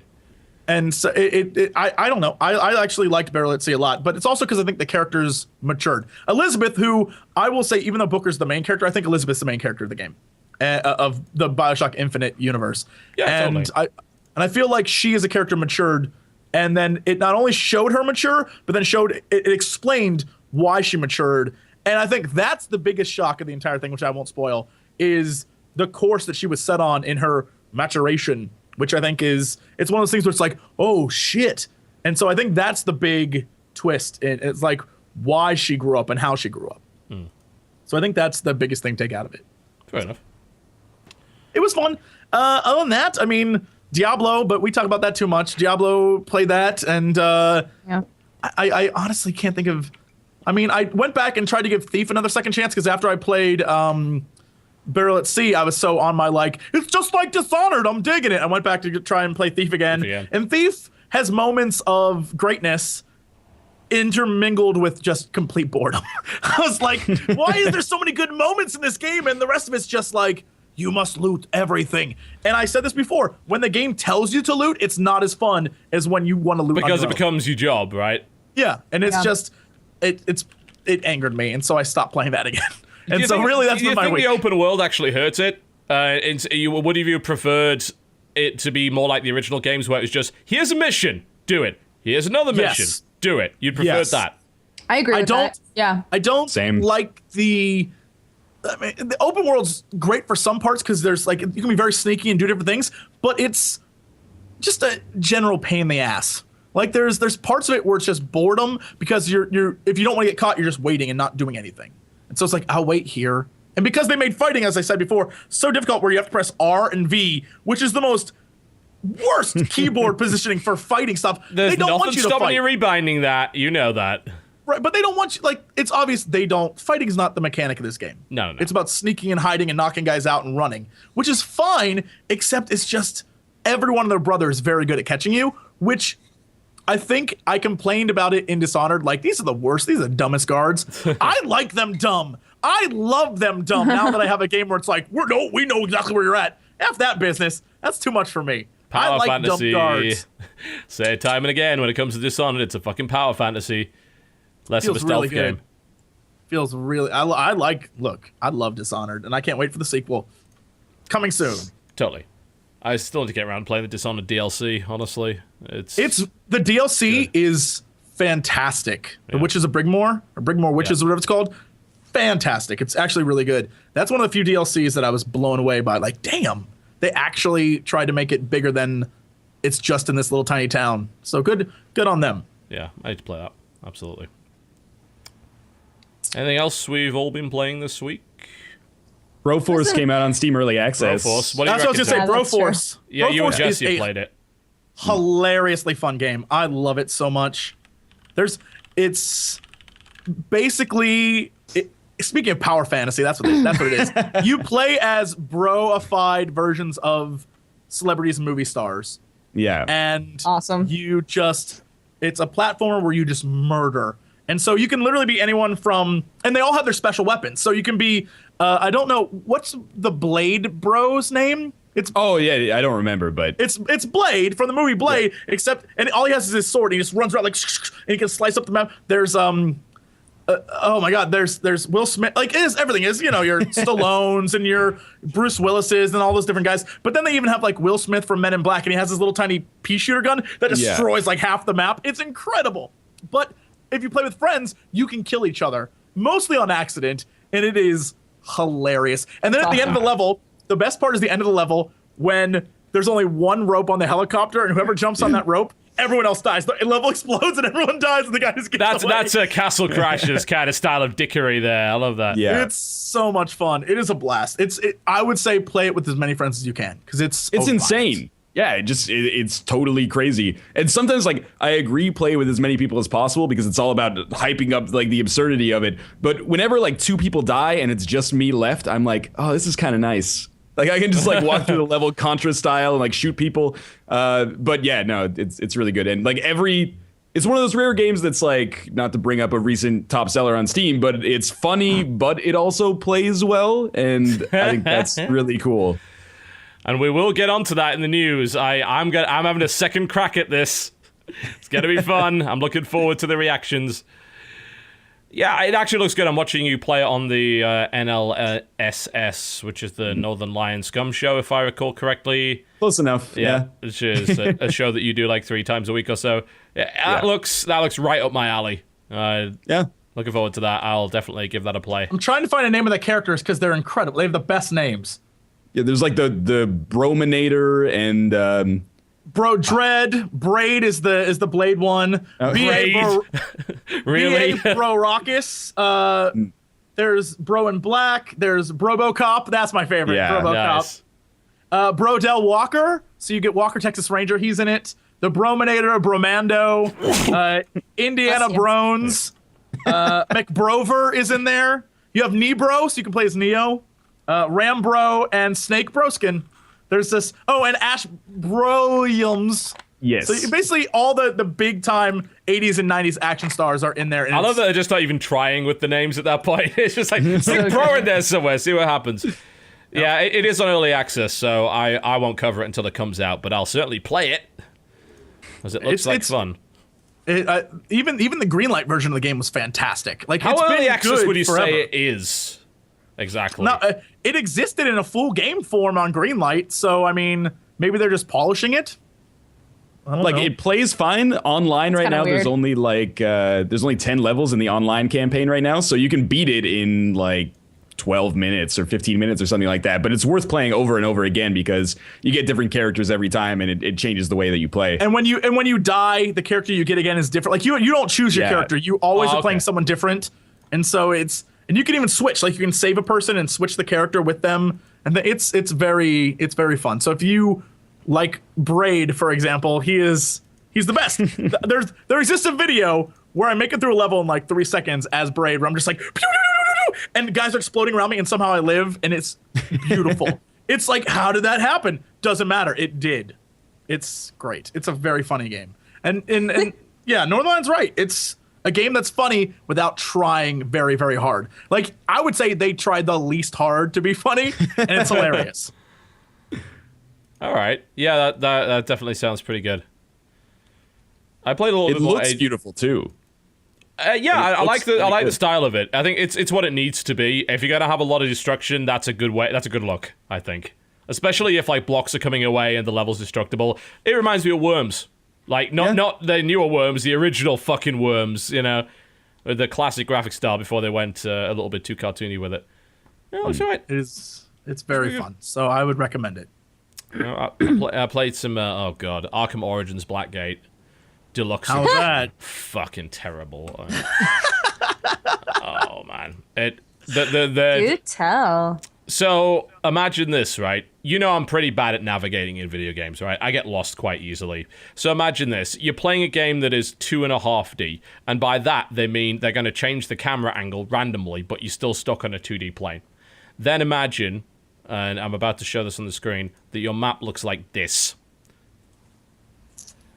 And you'll take you about 20 seconds to see it. And then you'll realize what in the actual fuck. This is the map of one area. It is really hard to navigate. I got lost so many times.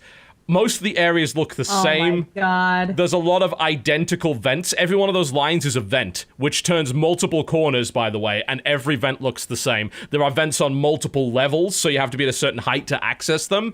It's a kind of Metroidvania in the way that it works, in that there are like certain doors you can't open until you have a certain kind of sequencer and stuff like that. It is a nightmare. And I think the game, I could have maybe got away with it if the map actually orientated itself depending on where you were. But it doesn't. So if you move left on the map, you might be moving up. Like, and it constantly switches. You have no control of the camera. So it switches when it feels like it. So it is, I get so turned around and disorientated in that game. That's the biggest problem I've got with it. But aside from that, it's just a bad Arkham game. It uses the same free-flow combat system, but it's in 2D, meaning you can only hit 2 people at once.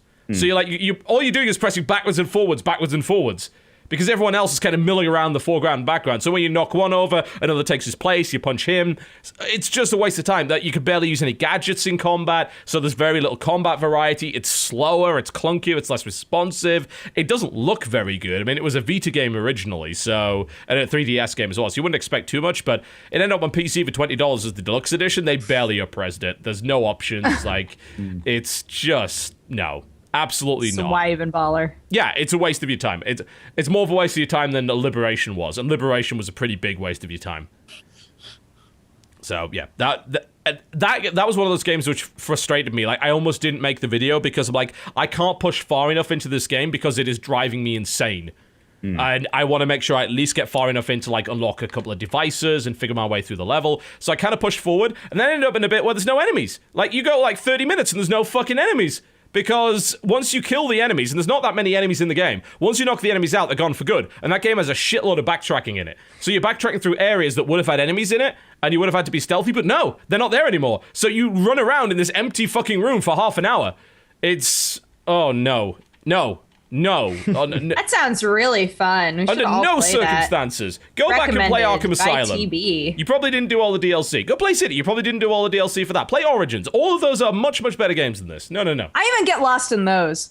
Yeah, I'm also bad at navigating in games. Like, every time I play one of those Batman games, I'm like, where am I? Where am I It's the going? worst. Yeah, it's like, oh, here's the marker, but you realize it's indoors or 5 levels down from where you're supposed to be. Yeah. Like, Arkham And the Asylum building's did like that into me. surrounded by dudes that have just been following you, and I'm just like, I hate this game. Yeah, It's the worst. Asylum was the worst of the 3 for that, because Asylum was not open world, it was more kind of Bioshock.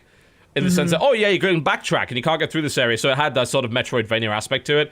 And City, obviously City was more free roaming, and so was Origins as well. And I can deal with that more. Navigation is not my strong point in video games, and Blackgate just fucked me over completely. And I'm not the only one who thinks that either. If you go to almost every review about this game, everyone is like, yeah, so the map. Like, yep, the map. Yeah, that was not brilliant. Didn't like that. Do you think if the map had been top down, it would have been better? It might have helped, certainly. I think So that you would have had a better grasp on like what direction you're facing, where you are in the space, like all of that. I mean, ideally, I just would have wanted the game to be flat 2D the whole way through. And then, like, toss the free flow combat system out the window. It clearly doesn't work in 2D. Try something else. Just do another combat system. I would have just been happy with a fucking 16-bit brawler. That would have been okay, but that's not what we got. And it is a mess. So, no, absolutely not. Not worth it at all. And I played just a bit more Age of Wonders 3, which is still devouring my life. It's good. I kind of put it on the back burner because of FTL, but Age of Wonders 3 is absolutely fantastic. I started playing... Oh, I don't think I can... Can I say that? Yeah, pretty sure. Say it.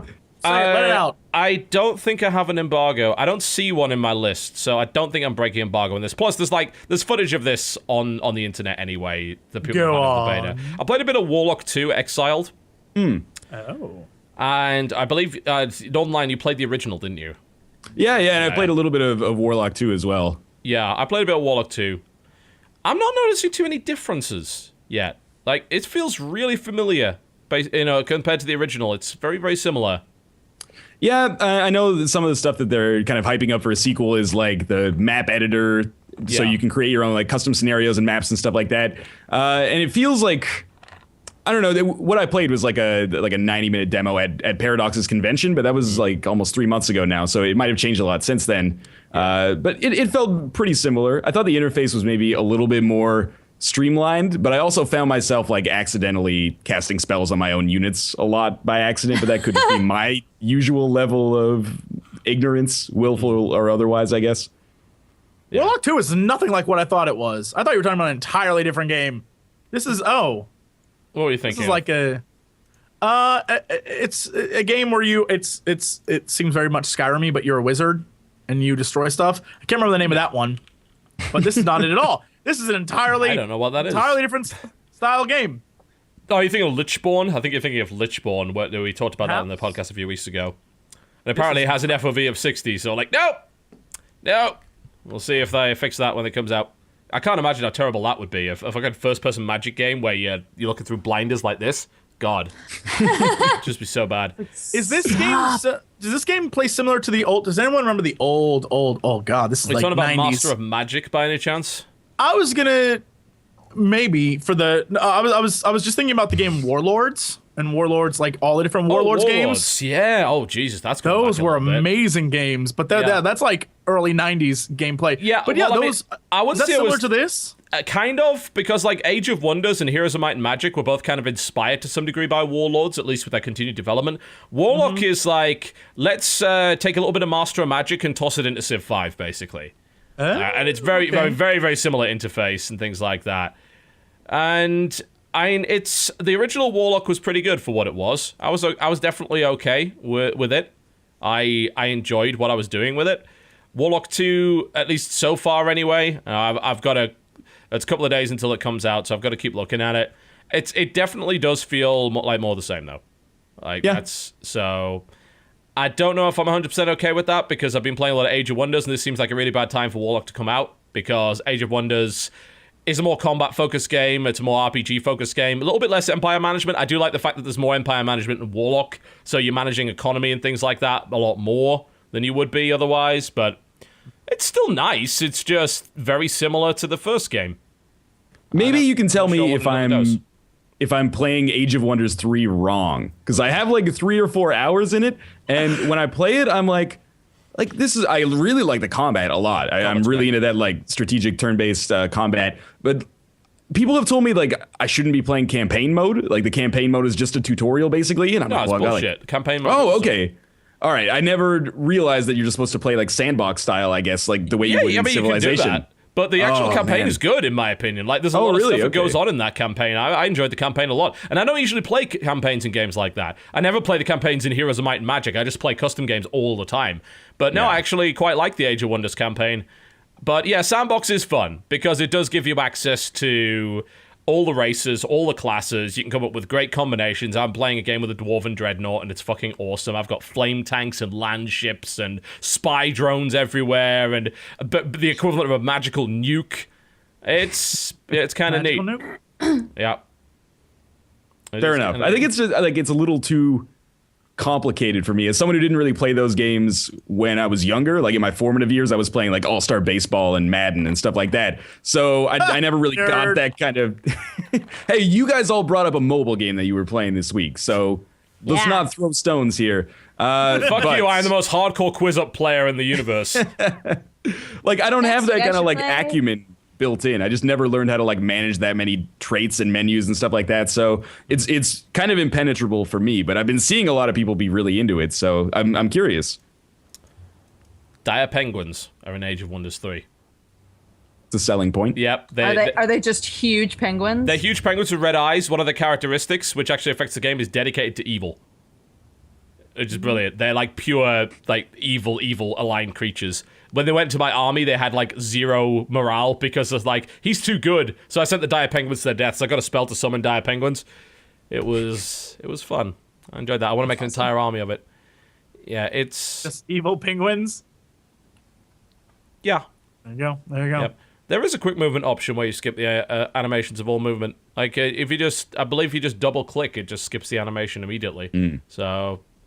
Although I suppose in battles, like, you can only accelerate the enemy movement. You can't get rid of it entirely. But yeah, I mean, what looks okay. Like, I need to play some more of it, though. I need to figure out if...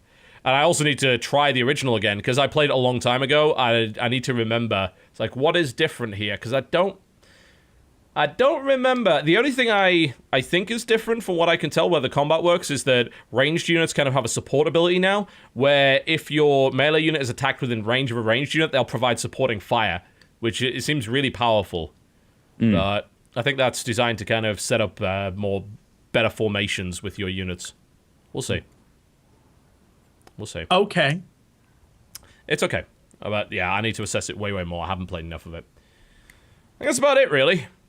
Anyone else play anything else? I played a couple more really casual mobile games. Look, guys, I had a really emotional week, and I just wanted to like play games that made me feel Dodger with a mobile game is ruining the And show. emotions. I thought that's what I was gonna say. Just like typical. The one lady on the podcast is all Why don't you get some emotional. fucking cashews, Dodger, and stick them in your mouth? Just chomp on them for a while. Did you not notice I ate something silent for you, internet? It was soup too. Here's the thing: in some countries, eating 3 years and you learned what the mute button was. Well done. Insult. Oh, I did not mute. Oh, you're just very, very stealthy. Okay. It's soup. It's silent.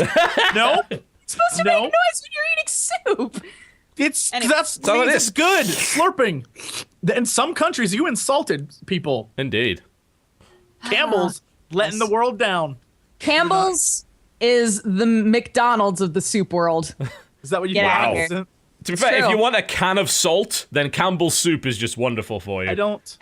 Salt, one of the trifecta of addiction. Yeah. Anyway, you should play, there's a mobile game called, I think it's called Blended. It's entirely about looking at colors. This is like some people I know's nightmare. It's where you look at a huge grid of colors and you have to put them in order by hue. Oh, shut up. That's not even a game. That's an eye test. It's so great. It's so fun. So that's like a fun little puzzle game. And then I played a game that's basically Farmville, but all of the people are cats. God damn it. It's called Meow Meow Star Acres. Oh, for fuck's sake. It's you. You're the one perpetuating these mobile clone things going on. Can I just say, what is the difference between a game like Goat Simulator and a game like Meow Meow Star Acres? They're both pandering to different types of people on the internet. All games pander, though, to some degree. Yeah, because Goat Simulator panders to people who make games famous. Which is a problem. And Meow Meow, I don't even know the fucking name anymore.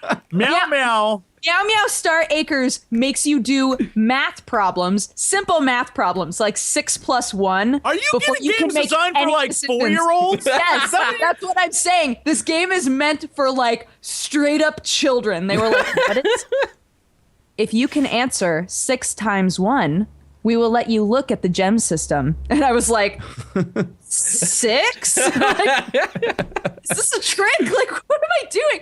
And every time you make a decision, it says, make sure an adult is with you. And I'm like, shut up. Come on. We'll be on next week's show, and Dodger's just like talking about a Smurf Village edition. It's like, oh no! Why would you get into that? Let's like Smurfs, because cats are the bad guys in Smurfs. She's not a fan of that. Fucking buy FTL. Like, I think FTL is actually selling pretty well, which is good on mobile, because it is $10, which, like, is enough to piss off, like, I just said caverage. Wow, I've become a new word, guys. Caverage. Casual average. Caverage. There you go. Your caverage mobile fan would, like, be turning their nose up at a $10 purchase. Let's talk about Goat Simulator. Let's go to the news. So, okay.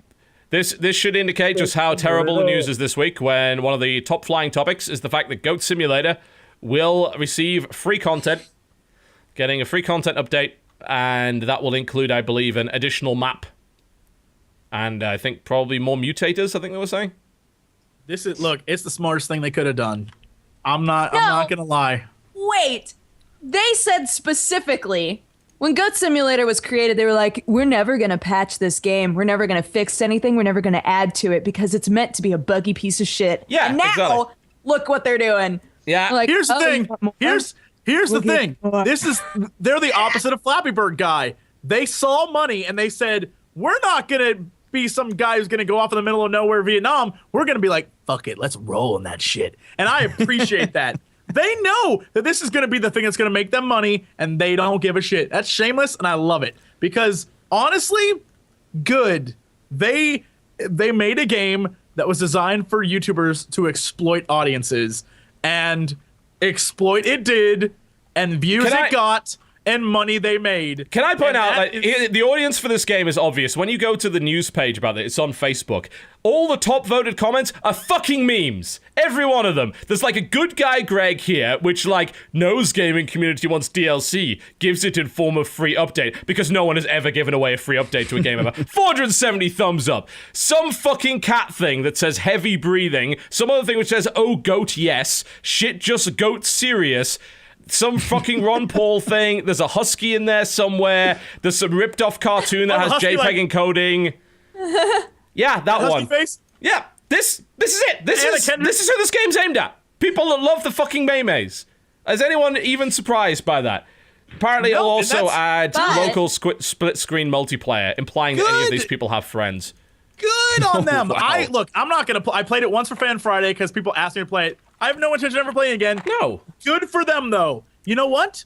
Good. Make millions of dollars, and you won the internet. It's like when companies figured out that guys will click on videos that have boobs in the thumbnail. You won the internet that day. Now everyone does it, and everyone's like, you know what? We get it. We're past that. But for a brief moment, they won the internet. Today, Goat Simulator they'll ruin it for themselves, and someday in the future, they'll be just a distant memory. But for now, let them enjoy their time. I say good. The internet is responsible for Goat Simulator. They allowed it to happen, you know? It was like, first they came for the homosexuals, but I did not speak out. Not. Because I was not a homosexual. Like, that's what happened with Goat Simulator. No. This has nothing to do with the Nazis, TV. Nothing. Oh, I'm baiting hard now. Let's see how many people I can hook in. How many can I hook in with that? The big downside to this whole thing is that they've pissed off so many devs. Like, there's so many devs that have openly been like, I cannot believe I spent years on my creation, and yeah, like just the whole idea of you're gonna make a piece of shit and make lots of money off of it and make everybody else feel like it's okay to make pieces of shit and make money off of it, but at the same time it's like that's not their fault. That's our fault for continuing to play it. You bought it. They would do. Here's the thing. I know a lot of them.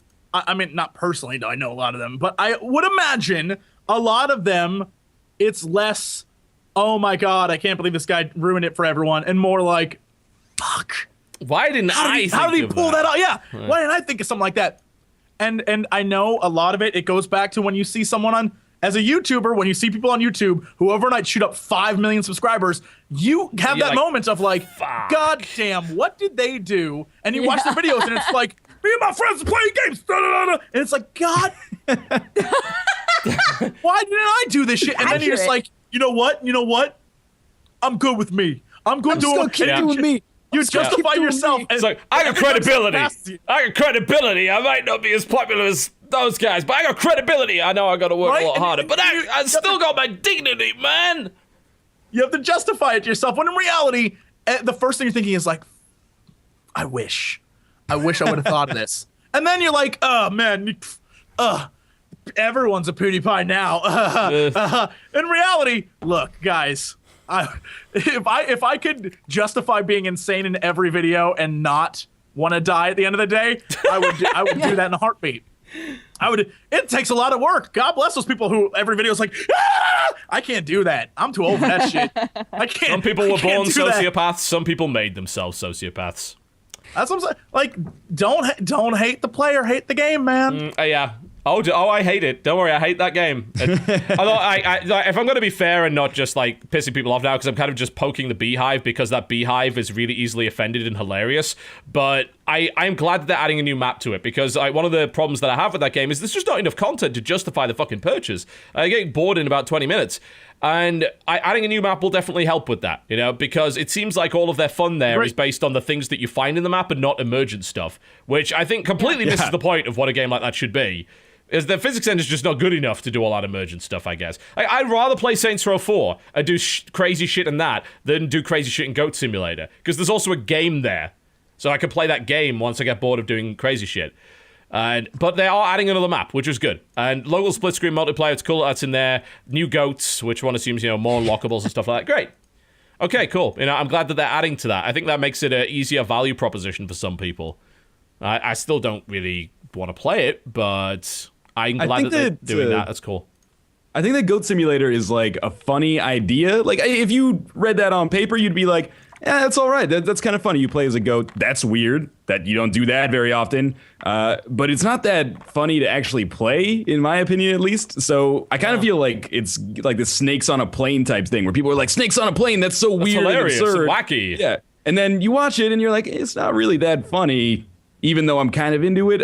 This might be a bit of a divisive opinion, but I don't necessarily know. But yeah, I just don't have that much fun playing Goat Simulator. But as an idea, I think it's kind of funny, but that doesn't really mean that much. I think a lot of people are like, I want to be in on the joke. Like that's what a lot of this seems to be. And there are some people going, I got 15 hours of fun. Like, how? Like, there's nowhere near 15 hours worth of shit to do in that game. Not in a million years. And I just, like, what did you do for those 15 hours? We had Super Bunny Hop on last week that said he did all of the objectives in under 2 hours. So, yeah. And I imagine some people could crack it out even faster than that. And after that, there is so little to do. If you want to know what that, like, the person who's playing it 15 hours, what they're doing, I will vividly remember this till I die. It's the future of YouTube. Get ready, kids. At PAX Prime, I remember standing in line to play some Zelda game that Nintendo had set up, and the kid in front of me, maybe 10, maybe 11. You have told this story before. I remember it very specifically. Was playing, and he was like crawling, and he was like making weird like noises as he crawled, and he's like, I'm crawling, and his mom's cracking up, and people are just waiting in line like, we would love to play. And he's going around, and he's looking at like pots, and he's playing with every little thing that there is, and this kid is making a let's play, without any let's play. Like, this is what you can expect. Like, this is let's plays now. And it was the just like basis level of observational comedy, isn't it? It was, and the thing is, like, that if it's done right, it's hilarious. But if it's done wrong, is insulting to comedy. And so you're just like, oh no. And that's how you get 15 hours out of it. You go into every nook and cranny, and there's one part where I got my head stuck on a fence and it wiggled, and I laughed, and I was like, oh, that's funny. And then I moved on. But I guarantee if that's your brand of humor, an entire episode. You're there for an hour cracking up. Climbing up and down, just like, yeah, and that's what it is, and it's just like, okay, sure, great, that's who it's designed for. And again, I feel like if they can make something out of it, good. if that's your, Coffee if Stain that's are your a good bag, dev. If that funds the next Sanctum game or whatever it is they want to do, then fine. Good on them for that. I definitely don't get why people were so defensive about it. That I got more dislikes on that video than I can't remember the last video I had with that many dislikes. Let me put it that way. I can't remember which. I think it was the one where I said that used games were literally Hitler and that anyone that supported used games was destroying the games industry. I'm pretty sure. Actually, I don't even think that video got that many dislikes. I'm gonna look it up. I'm gonna do a comparison. Let's see if people that like Goat Simulator were more offended. Because bear in mind, I did that entire video. I called it the Devil's Halibut, for God's sake. Yep, Goat Simulator has more dislikes than that one. And that was an entire video based on me devil's advocating the fact that used games were terrible, everyone that bought them was terrible, and that they should be destroyed, and supporting the Xbox One's policy of doing that. And people hated me more for not liking this fucking goat game. My God, what is wrong with you people? With Goat Simulator, it's like there's like one camp of reasonable people in the middle who are people who can think for themselves and think critically. And then on the two sides of the spectrum, there's extremes where people are like, people if you don't like this game, you have no sense of humor. Like, you're whatever, grandpa, like, go home. And then the other side is like, oh, if you do like this game, you're an idiot and you're like the cancer that's destroying the industry. Oh man, I love the Defender's quote from the arsenal of people that love Goat Sim is like, oh, I guess you just hate fun. Like, right, yeah. What? That's a bullshit answer. Like that doesn't mean anything. That's a standard reaction, though. The game is fun for 10 minutes, maybe. Like there's a moment where even when playing it, I had to edit down an hour into like 20 minutes because there's moments where just nothing's happening and I'm running around trying to find fun. And I was like, well, this is boring as shit, and I just edited it out. Like that's what the game is. It's actively trying to find fun in a little tiny map, and then something crazy happens. Like, oh, that was fun. Or like you make your own fun, where it's like, I'm gonna make a man fly off a treadmill because it's going really fast. Ha! And he flew into a car and exploded. Like it's there's moments of fun, but it's not. The game itself isn't fun. It's a silly thing that I don't know. I don't particularly like it, but I do not hate those guys for making it. I think it's a genius idea. Good on them. I hope they make a fortune. And roll around in the money and just well, I don't know. I'm hoping it doesn't just start causing a lot of more of these games to come in. No, good. I think it will. Look, this is how it works, though. What's going to happen is there'll be more of these games, and then it will just die. It will die, and that's fine. Let it die, and then people will never want. Like, remember that awful? Oh my God, give it 5 years. People are like, ugh, what a shitty game. Good. The big thing that, and this is going to sound really dumb, the big thing that really upset me was that Tall Goat is just a giraffe. I was like, it couldn't be a giraffe frame with a goat body on it? That would have been funny. But it's just a giraffe, guys. They even fucked up the giraffe joke.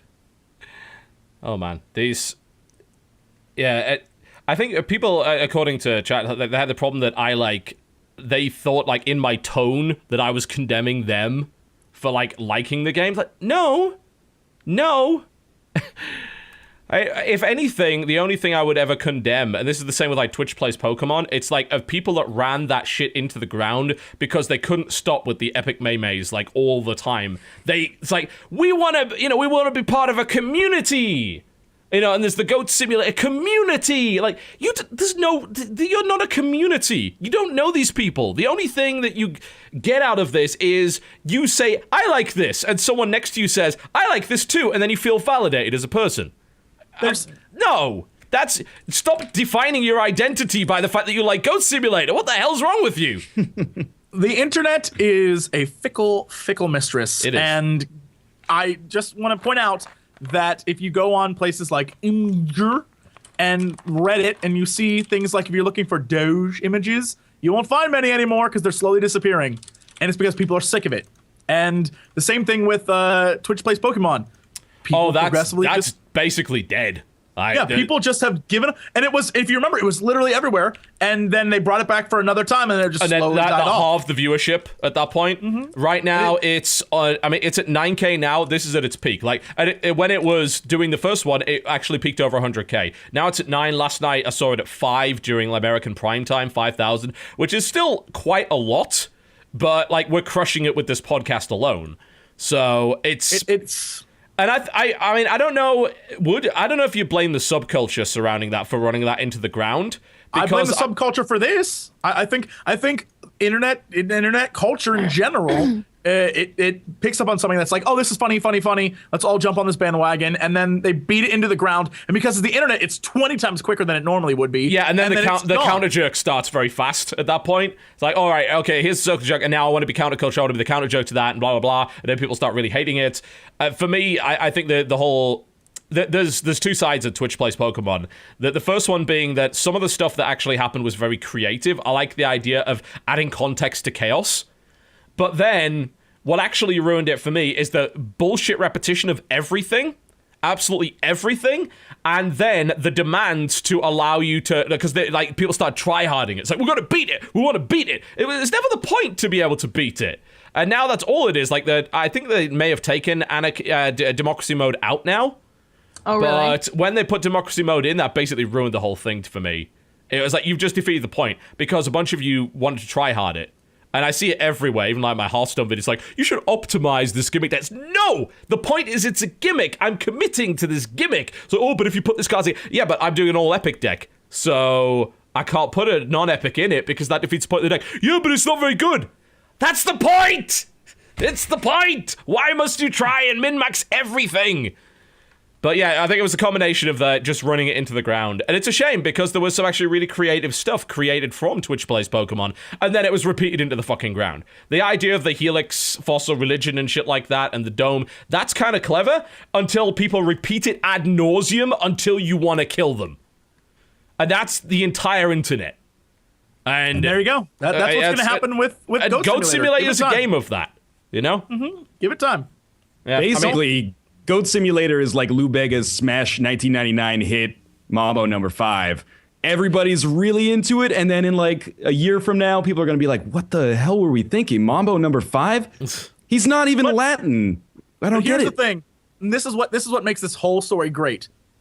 20 years from now, maybe 15 years from now, people will be playing this game again, and it'll be hilarious once again. And that's good because the completionist, Gerard, has Lou Bega's album and many other albums that were bought for him, and they're all like brand new songs. It's amazing.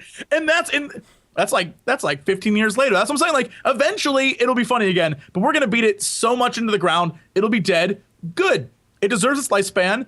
Congrats on the guys who figured out how to win the internet for today. They made money. The world moves on. And someone else will do something just as crazy next month, and we'll be like, I can't believe it. And we'll all be like, fuck, why did I do that? Yeah. There you go. Yeah, I guess so. The thing which I think bothered me the most about the whole thing, and you may have got similar comments about this, is the idea that if you say anything bad about it, they basically accuse you of clickbaiting. Like, oh, you know it's popular, so you're saying bad about it because you know you get mad fanboys come along and rage at you for it. No, we just actually might not like it. That's actually a possibility. You realize this. That people have different opinions. You're always going to get called out on that because that's I do all the time. People assume really that's what you're doing all the time. Like, which if is it's something not remotely true. true. Something that it's like, oh, you never like popular games. Like, I like loads of popular games. Are you kidding me? Like a boatload of them, but I just don't like all of them. That's okay, right? Surely. The criticism that really bothers me is when people are like, well, if you don't like the game, why would you even do a video on it? Like, why would you give it exposure if you don't like it? And you're like, you only want reviews of good games? Like, it doesn't make any sense. Yeah, I'm not a recommendation channel. Like, I'm a criticism channel. So sometimes there will be games I don't like. In fact, quite often. I'm still trying to figure out whether or not I'm doing a series right now called Steam Sells, which I decided to do because there's so much stuff coming on Steam right now that's old or shovelware or whatever. It's like, I've got to do a series on this. So I started doing things like Desert Thunder and Shannon Tweed's Attack of the Groupies and shit like that. And some people was like, oh, well, why are you even giving them exposure? Like, because I make videos for a living. That's why. And if there were, And people are like, oh, why did you just make videos of good games? Like, well, not one, there might not actually be enough good games on any particular given day to cover. And secondly, when I've tried to do that, and I've released too much of that at once, people don't fucking watch it. So it's like, there's a reason why channels don't run the same show over and over and over and over and over again for 12 hours unless they happen to be G4. There's also then a reason that G4 doesn't exist anymore. So you've got to give them the variety. Oh, Give them the Esquire variety. channel. Yep. Which actually does bring us on to a nice little piece of news. Well, I wouldn't say nice little piece of news, but something we could briefly cover before the break. And that's the fact that Adam Sessler has left Revision 3. And Really? From what we can tell, he posted something on Tumblr. He actually set up a Tumblr for this, which he called X-Cess, which was like, hey, nicely done. And where he's basically like he's taking a step back. He's taking a step back from gaming in general and is not like going to be doing it. Claims basically he's been doing it for too long and he wants to do something else. And to be fair, I don't blame him. He's been doing it for a shitload longer than most people. I think the only person I can think of that's been doing it for longer is probably Jeff Green. And that will be about it. And Jeff Green's old. Handsome, but old. And that's a bit of a shame. I feel Rev 3 Games is in a bit of trouble now. I mean, they lost Carboni as well, didn't they? Yeah. They've lost all of their faces. Yeah, and to be fair, Cess was their draw, their real draw. Oh, for sure. They've been hemorrhaging subscribers ever since this announcement, as you might imagine, which is a real shame, actually. Obviously, it's good for me, because I can't directly compete with them, so more views. But they were a good quality network, and they put out good quality content, so I'm a bit concerned for them right now.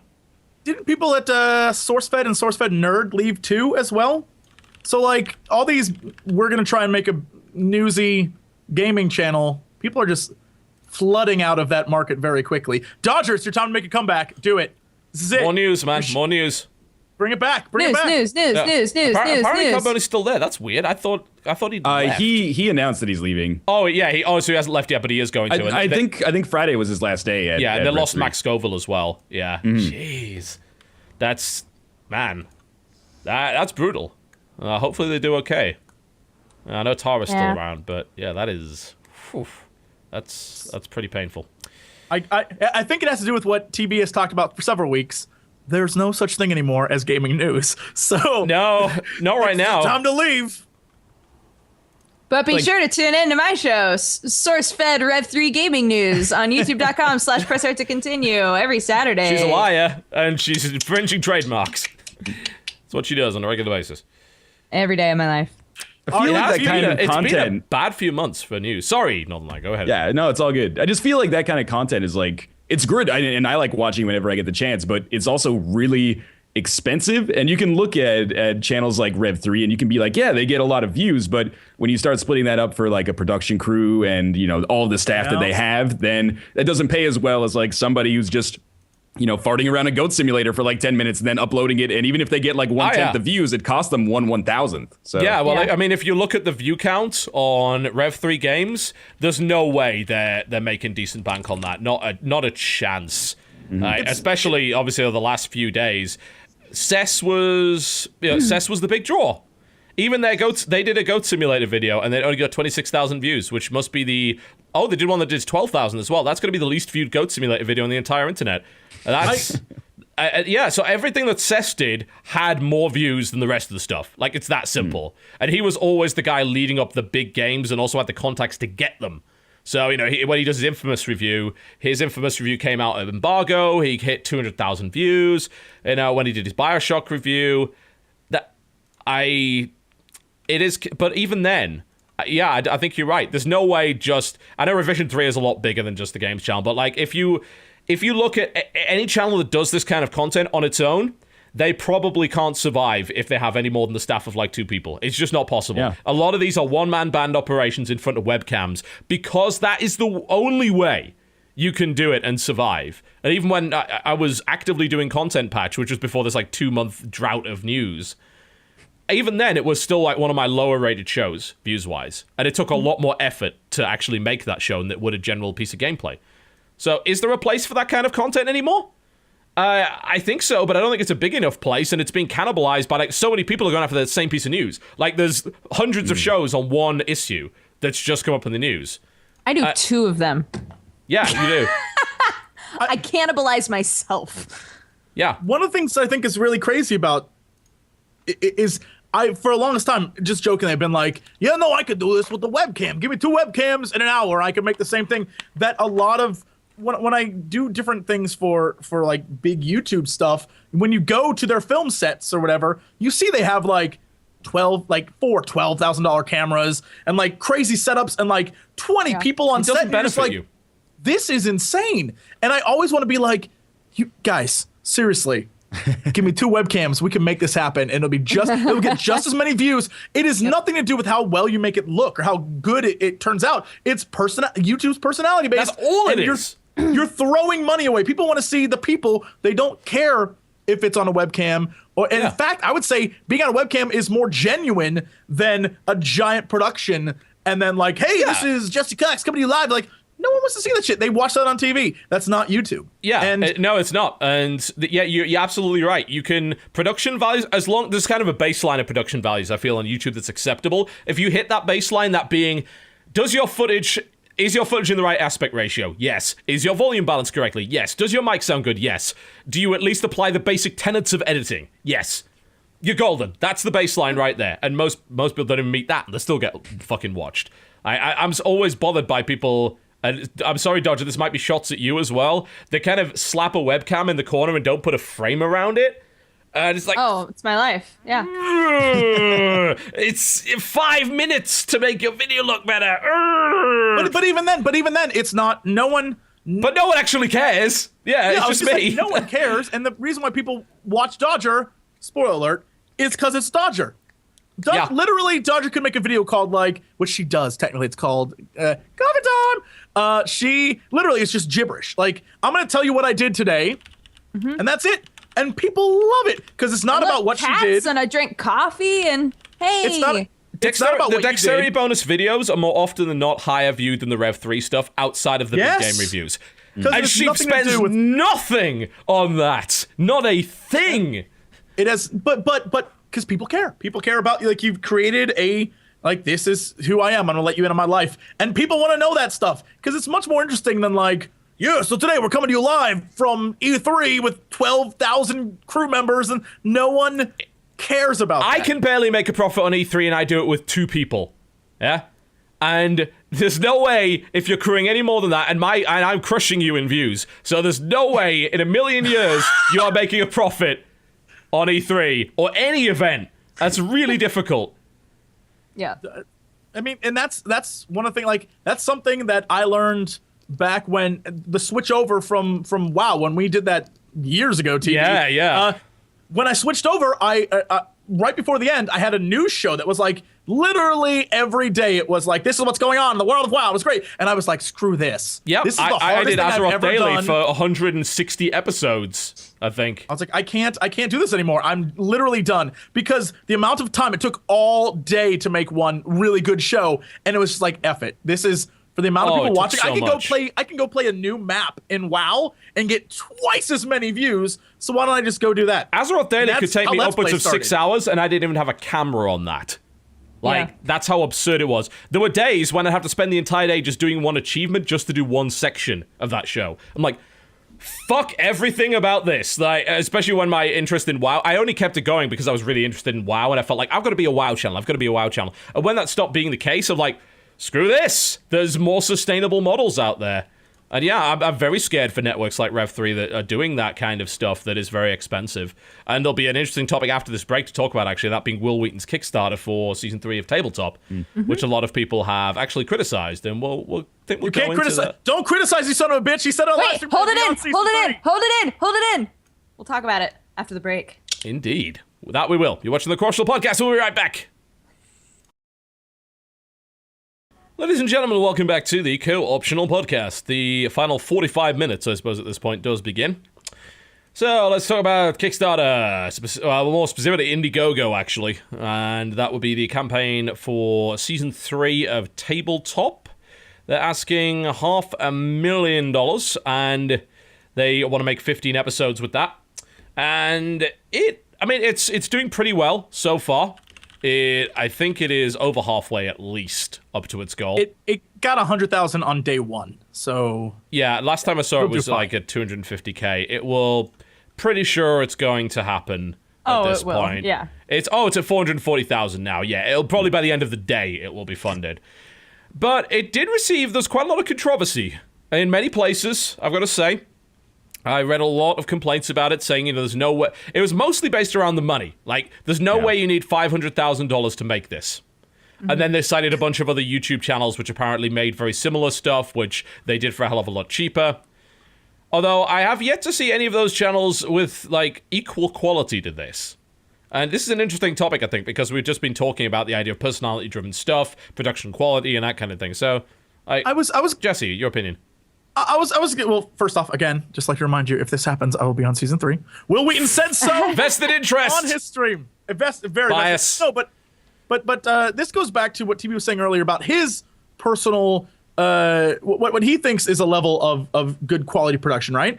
Other people have even higher, like ridiculous standards, and that's just their personal preference. Like I know someone on Twitter during the break was like, "Do you when you go on Geek and Sundry stuff? Do you tell them to their faces that you could do it for a webcam?" And I'm like, yeah, I tell it to everybody. Like, this is crazy. Give me 2 webcams and a cheese sandwich. We can make this happen. Right? Like but some people look, we want to make a quality show and we want to go this is how we do stuff. And you'd be a fool to question them because that's how they do stuff.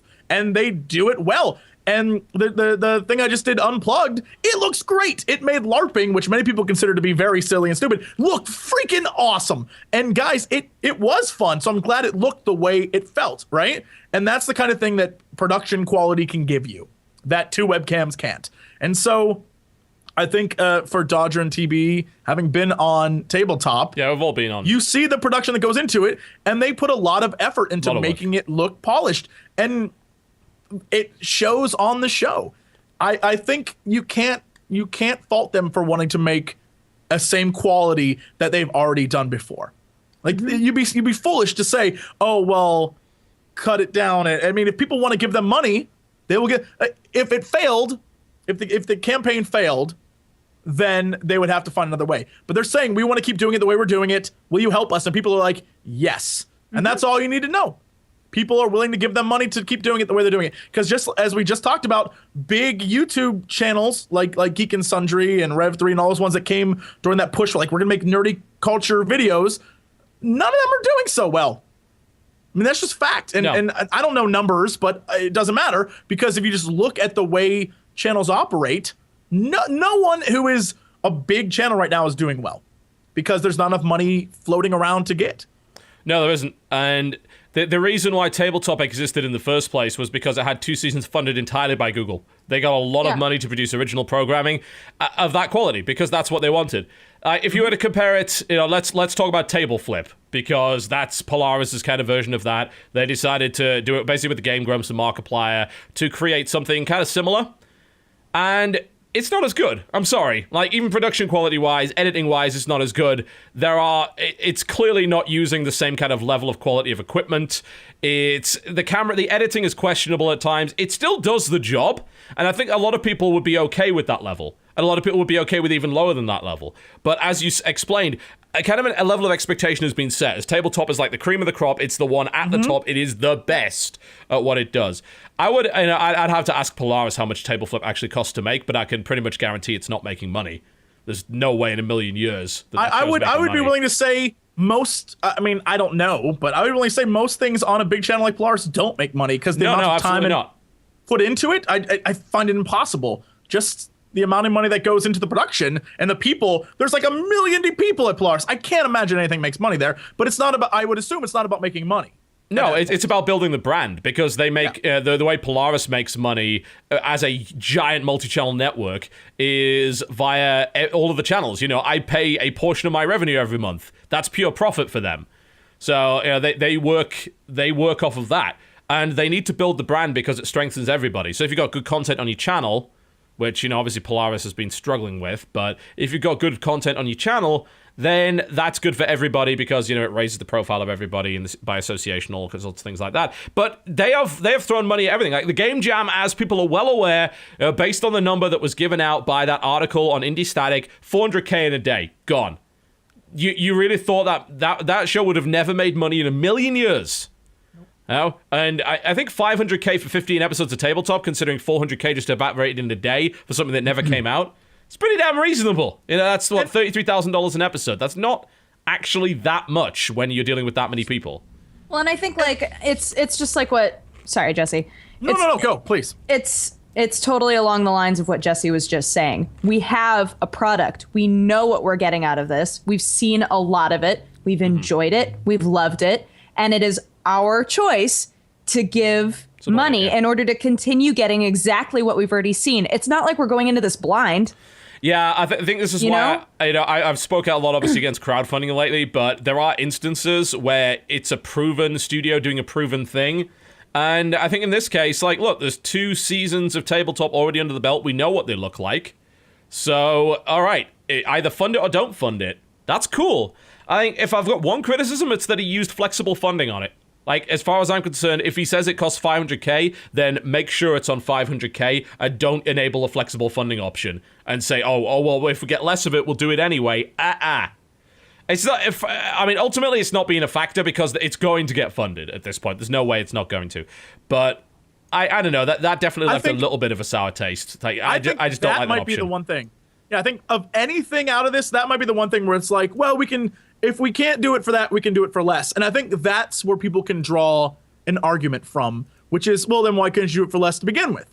And maybe there are many reasons, like, well, we'll just do less episodes. Or, I mean, I would be willing to say that in the end, if they got less money, Will and Felicia would do less episodes than make the episodes look crappier. Yes. I'd be willing to say that. We go to 10 instead of 15. Yeah. I can imagine that happening over, like quality over quantity, I think, is a big thing at Geek and Sundry, and good for them.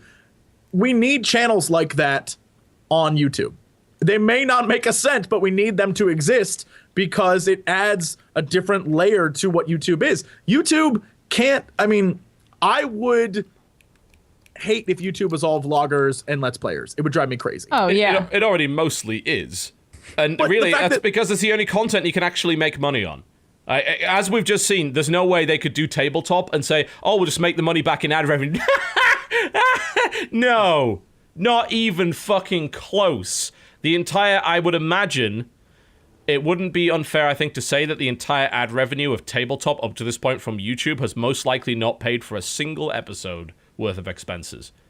That the ad revenue is that bad. If this TV works because they do a shitload of advertising and the CPM on TV is huge.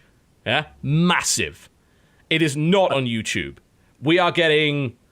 we can't disclose CPMs, but hey, I'll disclose my fucking fill rate for last month. 34% monetized views. 34%. So every time you watch... That's everybody, by the way, for gaming. So out of 100 people, 34 of those people actually earn TV any income. Yeah, exactly. 34% monetizable, and I've spoken to other members of other networks that they're all getting around the same right now. And that's kind of YouTube-wide. So you cannot create this content on YouTube without heavy promotion. Like, you got to have sponsors basically to make it profitable. That's the only way. That kind of content has got to be promotional by its very nature. There's got to be product placement because you can't get away with running that many ads on YouTube. People won't stand for it. Yeah? Oh, yeah. People already complain when there's an ad before a 45-minute video that I do. On TV, it's like 20 minutes of a 60-minute show is ads. Every 60-minute show has a rough 46, 47, 48-minute runtime. Everything else is commercials. Yeah. And at bare minimum. And they crank out a lot during like daytime stuff is really bad. I was at the doctor's office last week, and we were sitting in the waiting room for about 10 minutes. 6 of those were ads. 6 minutes worth of ads, 4 minutes of actual content on daytime TV. Like, what? And they do it even worse. They give you an intro to the show, the opening credits, and then 5 minutes of commercials. So that would be like if we did the intro, hey, welcome to the podcast, and then right before we're about to talk, suddenly cut to like 5 minutes of commercials and Yep. have fun with that. They do it See in the you when middle you of come content. back. They don't even respect the content. Yeah. I tried to watch Contagion was on TV. I barely ever watch TV. We have cable solely because my mother-in-law lives with us in the basement mother-in-law kind of suite, and she asked for cable, so we got cable. I don't watch it, but we sat down because I was just like, well, let's just watch Contagion because it happens to be on. It's just starting. Okay, I've never seen Contagion before. It took like 4 hours. Like, and they kept interrupting. And the way they do it is like they mute in the middle of a sentence and they just kind of mute down, they fade down to 0 and then go to an ad. And that was not only that, but the content was sponsored as well. It was sponsored by fucking lawnmowers. Like every break, there was an ad for this lawnmower that was sponsoring the movie, and then 10 more minutes of comment. And that is making money for people. Like, and YouTube is not. So yeah, it's sad that they had to resort to this crowdfunding. But I'd rather that than see them compromise the content for something like TV, because it would suck. Apparently, they said that the reason why they went crowdfunding is because they'd have to get sponsors if they Which could compromise it. which that's a thing I'm okay with. I think I'm that fine with it. They said, hey, look, if you guys want to help us fund this show, Then please do, and we'll keep sponsors out of it. Which is I'm okay with that. I feel like there's a big, huge difference between this getting crowdsourced and say like a Zachary Levi production getting crowdsourced, where it's like, oh, I have plenty of millions, but I don't want to waste my own money. A great example of that would be what was it, the Veronica Mars movie? Yes. Like, we can make this. We just don't want to waste our money on it. We just want to. Like, We don't want to spend our money doing it. Yeah. This is a totally different thing. Like, Yeah. it's and so I think that might be where a line needs to be drawn. Like, this is something where they want to do this, but In a certain way. sorry, they're not just rolling around in money like, yeah, we're just gonna take money from the internet. No, that's a big company over Geek and Sundry, and I imagine that it requires a lot of money to keep going. And so if Yep. you want the show, and people do, so there's nothing you can say yeah. like, oh, well, they're just taking it from the little guy. People want it. Yeah. Even if they're giving. No one was held at gunpoint for this. Nobody. Nope. They gave that money of their own free will. I gave money to it. I've been on the show. I'm kind of all three of us have been on the show. Sorry, Northern but you will eventually. one of these days. It's gonna happen. It'll happen, man. Trust me.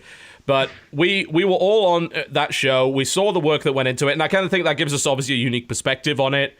And we're obviously going to be biased towards it because we know Felicia, we know Will, they're great guys. We know the show's really, really good. Super bias. Just Oh letting yeah, you know. absolutely. I'll wear that on my chest. No problem. But I don't really see why there's controversy over something like that. It seems, of all of the crowdsourcing, this is very benign. Not only in the amount of money that they're asking for, but also in the reasonable nature of the amount of money, like what they're making for it. So, And yeah.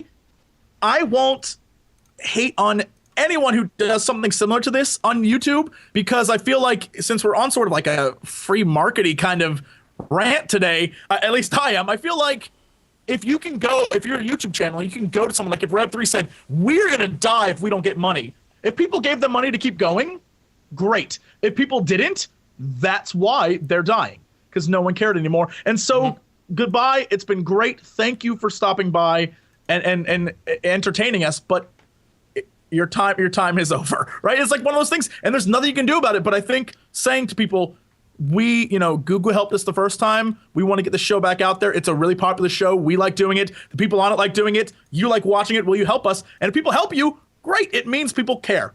And so that if people don't, you've learned your lesson and you move on. And in this case, the people have spoken and they want it back, and they're spending their money to get it back. And that's the highest compliment you can ever receive, I think. And so, you can't blame anyone in YouTube, because YouTube doesn't, as many people see things like when you go on websites with like top 10 YouTube earners and they're rolling in millions of dollars. That's not anybody else on YouTube. Like that is an insane. You can't take PewDiePie's earnings and then compare them to everybody else, because there's no way in a million years, not even close. It's like taking giant like musicians, like taking the top 10 best recording artists and then putting them against people who every day have to go out and slog it in like I got to go to this bar and this club and keep playing concerts till I'm 85 in order to make enough money. Like that's the difference. There's a reason why people have to put out videos every day, and some people you get a video every 2 or 3 days and they're like, that's fine because I just made $5 million off of that. Like that's life. That's YouTube. That's entertainment. And you can't hate on any of it, but you have to at least understand and appreciate that's the reason why people do what they do. And so don't never be like, oh, you fucking millionaires. Nope. Nope. Not even close. Wow. TB. Unless you're TB. I knew I'd get him with that one. Oh, that was lovely.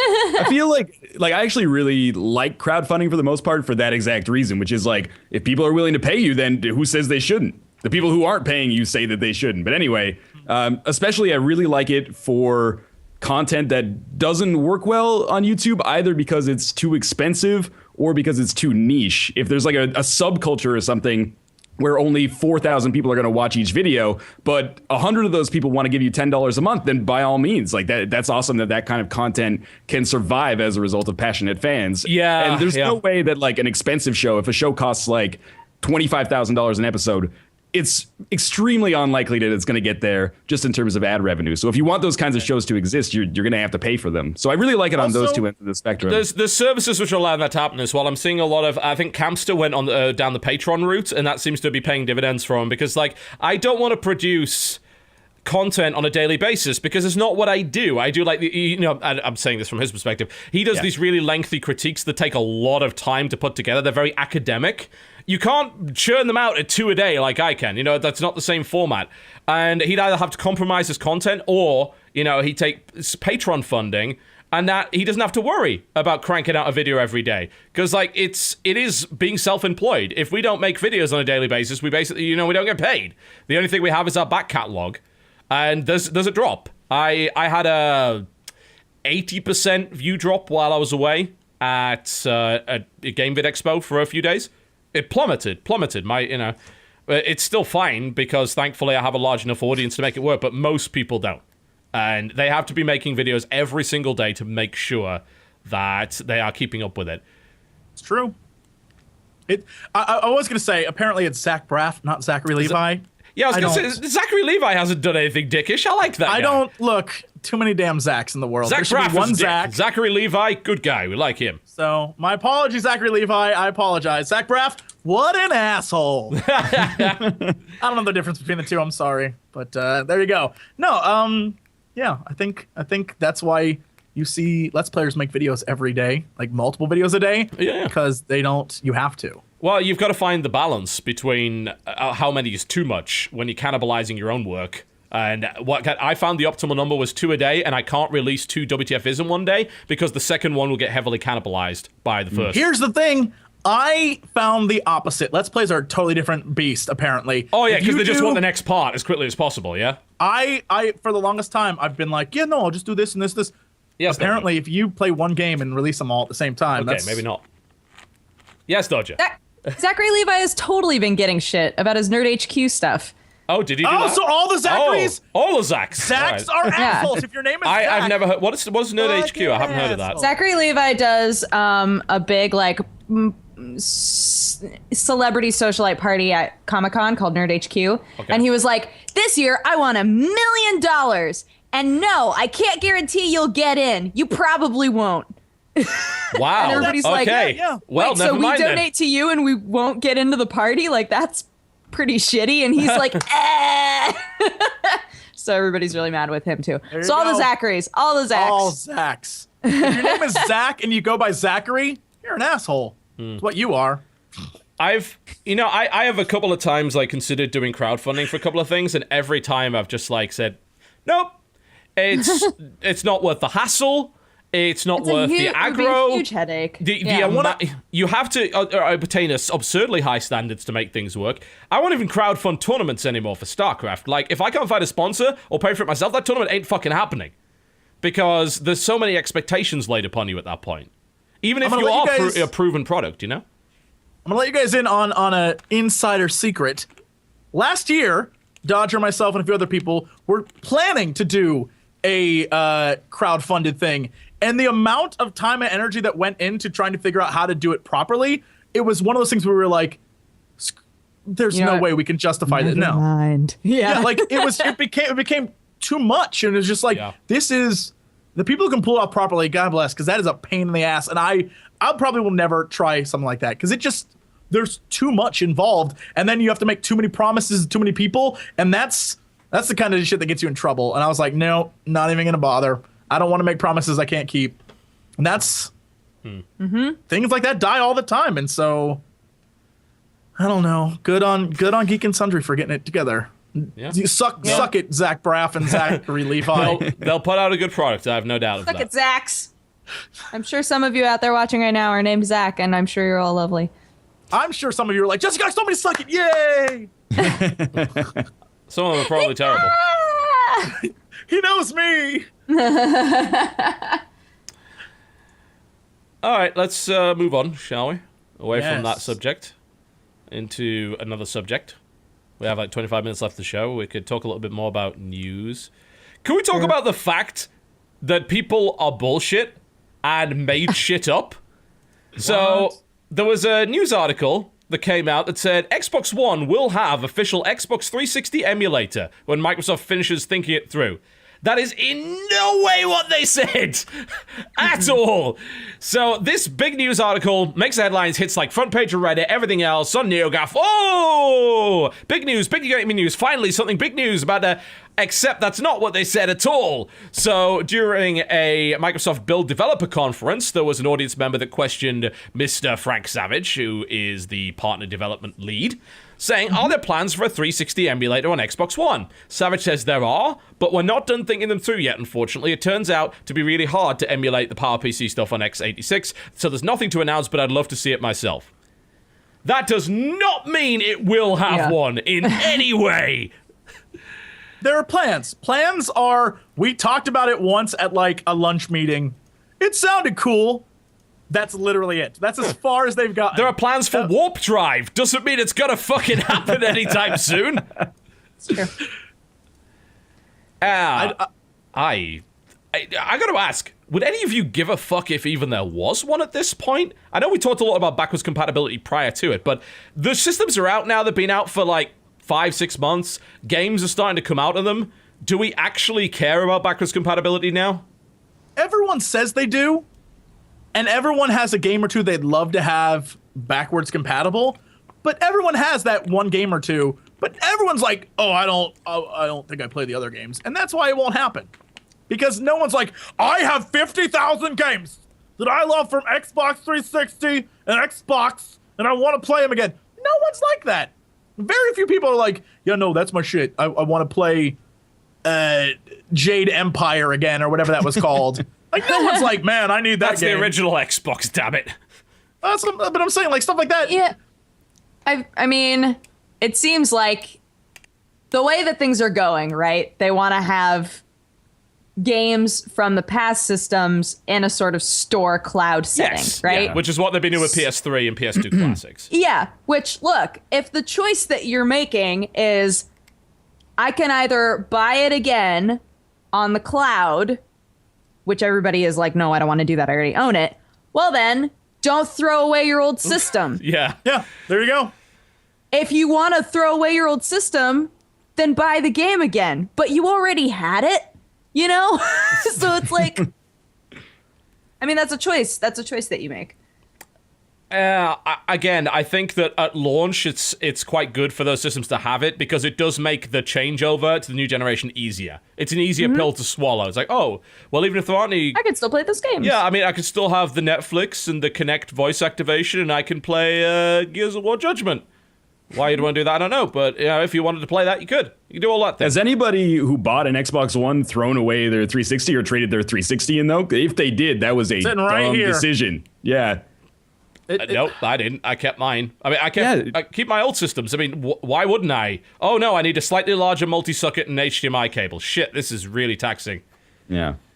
Eventually, I will probably get rid of my 360, but it won't be until I am not using it anymore. Comes a point in time where I just don't use it anymore. And if there's a game I love, I'm just like, I don't have time to play that, but I can check out new games. And that's literally why I got rid of my PlayStation 2.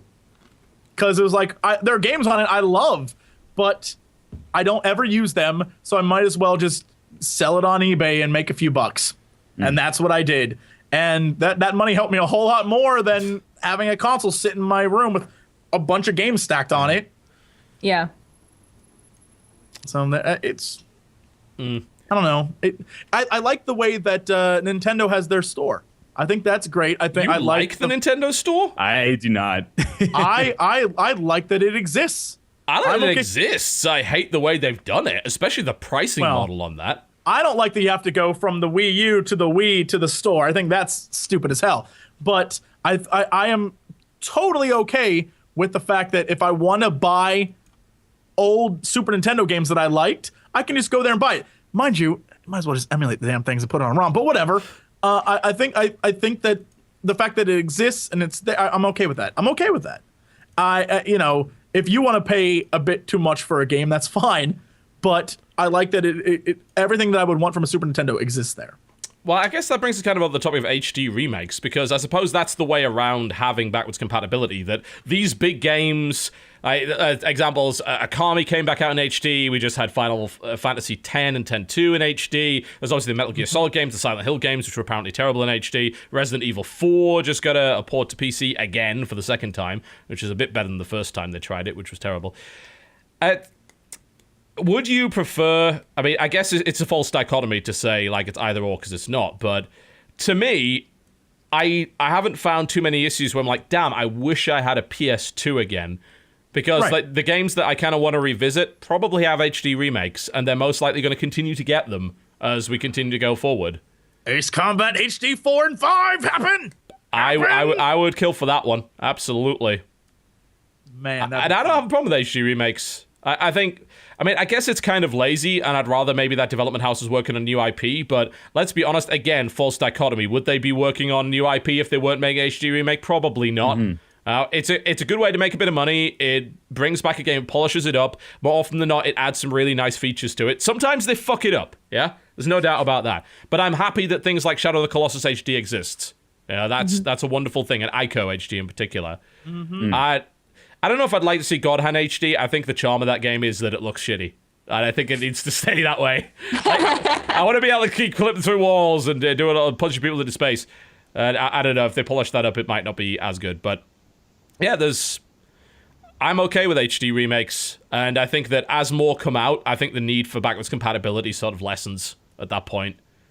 Because the games you really want to play, you can just, if you want to rebuy them in HD, you can. Or you can keep your old version and play that on your old console, which, again, unless you are living in a pod in Japan, you probably have the space for.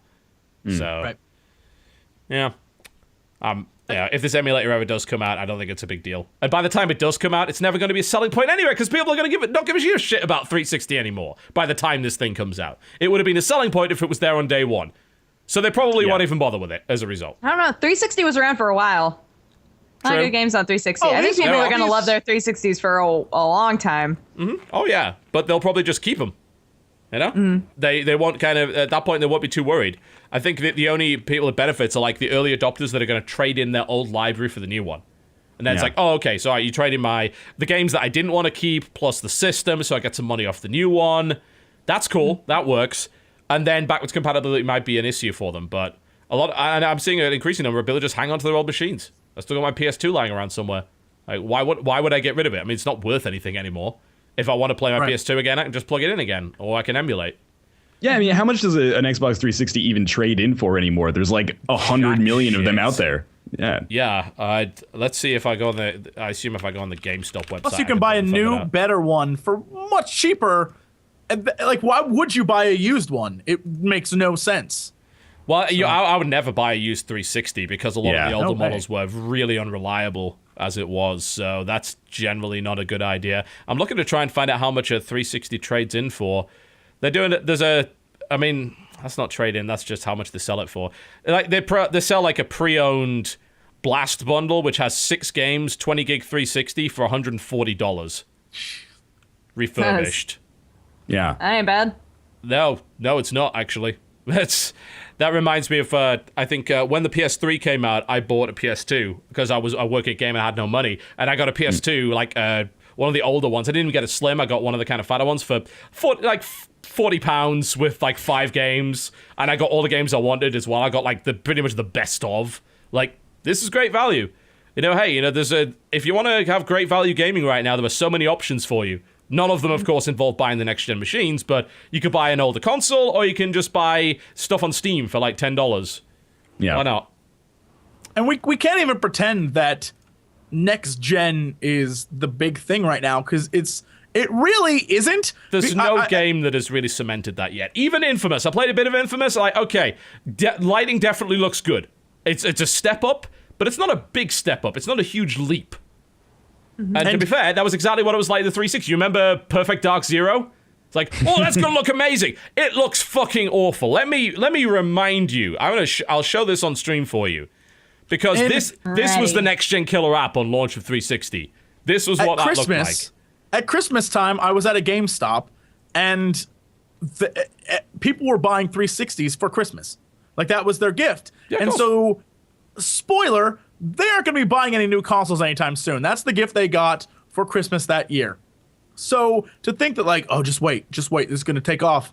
Next gen has got a long way and a lot of games to prove itself with before we are on everyone owning a Xbox One or PlayStation 4. It's not going to happen. That was the like big killer app launch title on the screen right now. Jesus. The character models it looks ancient, doesn't it? And I hate you so much. The minute you played it, it went to a commercial for a truck. So I have no idea what you're talking That happens to me all the time.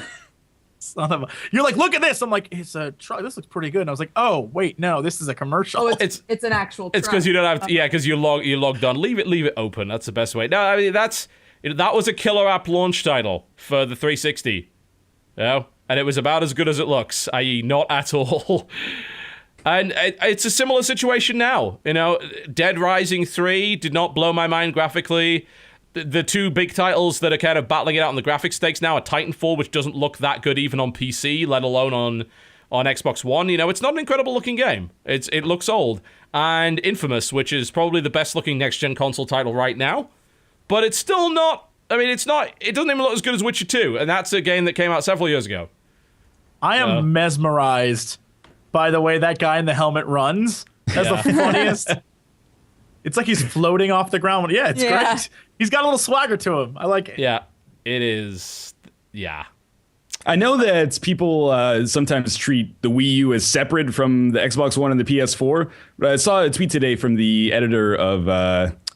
now I've forgotten. I think it might be CVG. And he said that as of right now, the Wii U is as old as the Dreamcast was when Sega canned it, and it sold half as many units as the Dreamcast did at the time that they canned it. And I'm not trying to say that Nintendo's going under or anything like that, but it feels like this has been a really weird, like, non-starter next gen so far. Like, I have all 2.5 of the next gen consoles, and I just like... I want to play them. I find myself just like browsing the store with like this zombified look on my face. Yes. Like, I can't play anything. There's nothing to play. Nothing. Yeah, I mean, for Xbox One, I have Garden Warfare, and that's about... And Peggle 2. It has actually got more playtime on my goddamn Xbox One than anything else. And on PS4, the only game to play, basically, until I think... I won't even play Murdered on there, because apparently Murdered's coming to PC as well, so screw that, I'll play it on PC instead, is Infamous. Mm-hmm. And that's it. Like, and to be fair, this is exactly what happened when the PS3 and the Xbox 360 came out. People bought the 360s, and I was working in-game at the time, and I was trying to sell them games. Good fucking luck. I basically sold copies of Cameo and some sports games. I could push them until Fight Night Round 3 came out and Ghost Recon Advanced Warfighter, and then Oblivion. There was no way to sell that system. And for the PS3, the only way to sell that system was Resistance, and that was it for 6 months. Yep. But it's weird that you say about the Wii U right now, because the Wii U actually has the best back catalog of all of those 3 systems, if you count it as being part of the next gen. It actually has loads of good games right now that you can play. And indie games are on there too. Some are, and they're pretty good. It's so silly. But it's Nintendo, and I firmly have believed this for a long time. They're going to end up like Sega, making Nintendo games without Nintendo consoles. And I just, it doesn't make any financial sense for them to keep making consoles that aren't. I think 3DS is genius. I think they should keep making handheld consoles forever. Course. Yeah. But to make they cannot compete with Xbox and PlayStation. They can't. No, I don't think so. And I think it's just unfortunate that the gimmick didn't catch on, really. It's a nice system that has some usefulness. Like, the way that the pad works is pretty cool. The back catalog right now is good, but it never got the traction. So I actually really like it as a device, but I just I'm getting really kind of fatigued of just being like, oh, well, what's the next killer app coming out for Wii U? And it's like, oh, well, there's this first party Nintendo game in 3 months, and then there's this first party Nintendo game in 8 months. And I'm like, I get it. Yeah, like the vast majority of the things that seem like must plays on the Wii U are first party Nintendo titles, which is fine, but it's kind of exhausting to own a console just to play one publisher's games. It really is. And that is really what is going on with that system right now. It's them and Platinum. Like, those are the two developers holding up the Wii U right now. And everyone else seems to like, well, we're never gonna make an exclusive game for this system, so you're getting ports, and they're gonna be worse, and they're gonna be lacking features, which is like, I think that's probably hurting it more so than anything. Because right now, why would you own a Wii U if you wanted to play multi-platform releases? You wouldn't. It's all good. I mean, 90% of the time I see people playing Wii U, it's all goodwill towards past games and new games that make them feel like they're in the past. Like when Donkey Kong Tropical Freeze or whatever that is came out, everyone I saw playing it, it was, oh, this reminds me of this, and oh, there's a hidden thing in here because there's always hidden things in Donkey Kong games. And it was like when they go underwater, like, oh, look how beautiful this looks compared to the old one. It's all comparison, and it's all about what they felt about a past game. There's nothing to do with, oh God, I love Donkey Kong so much. Like, that's not, I loved Donkey Kong Country 1 or 2, and now I love this. Like, that's... Yeah. I know over the past 4 months, there's barely been anything that came out for the Wii U. There's been about 15 games at most, and a lot of those are kind of indies as well. Like, Unepic came out in January, which is obviously a PC game that's been out for years. Donkey Kong, I believe, was the only major first-party release. We're still obviously waiting on Bayonetta 2. That'll probably be when I power up my Wii U again. I use my Wii U for a little bit of Monster Hunter, for Wonderful 101, and then for Bayonetta. And I would much rather play Bayonetta on another system, honestly, because it would be faster, it would be better. Yeah. People in chat are saying that the new Donkey Kong Country is really good. That doesn't matter. Most people didn't buy new Donkey Kong Country because it was good. They bought it because they like the previous Donkey Kongs. Yeah, and because it's good, that's just a happy outcome. That has nothing to do with, like, people weren't like, oh shit, I've been waiting to hear the reviews of Donkey Kong Country. No, people bought it before reviews even existed because they were like, Donkey Kong Country, yay! And yeah, it's a good game, but like the problem, Nintendo is people are going to keep referencing that Game Theorist video, which I thought was kind of a little bit obvious for the most part. It's like, oh, gamers kind of killing games. Like, oh, we want the same thing, we don't want the same thing. It was nicely presented, but I don't know if that's really true. People want some of the same thing. They don't want all of the same thing, and they don't necessarily want the games from their childhood back. They only think that they do. Right. And when you see the sales figures on things like Donkey Kong Country Returns and all that kind of stuff, no, actually, they clearly don't. But yeah, people buy Call of Duty every year. These are different people, though. It's like those gamers have kind of moved on to something else. And really, here's the problem with the comparison between the two, particularly when it comes to COD. You have no choice but to upgrade to the next version, because that's what your friends are going to be playing. It's like a sports game. Those games are marketed like sports games. It's yearly roster updates. And there's not... Nintendo properties at this point do not have enough clout. They do not have enough strength to sell systems on their own. And to be fair, they haven't had them for a while.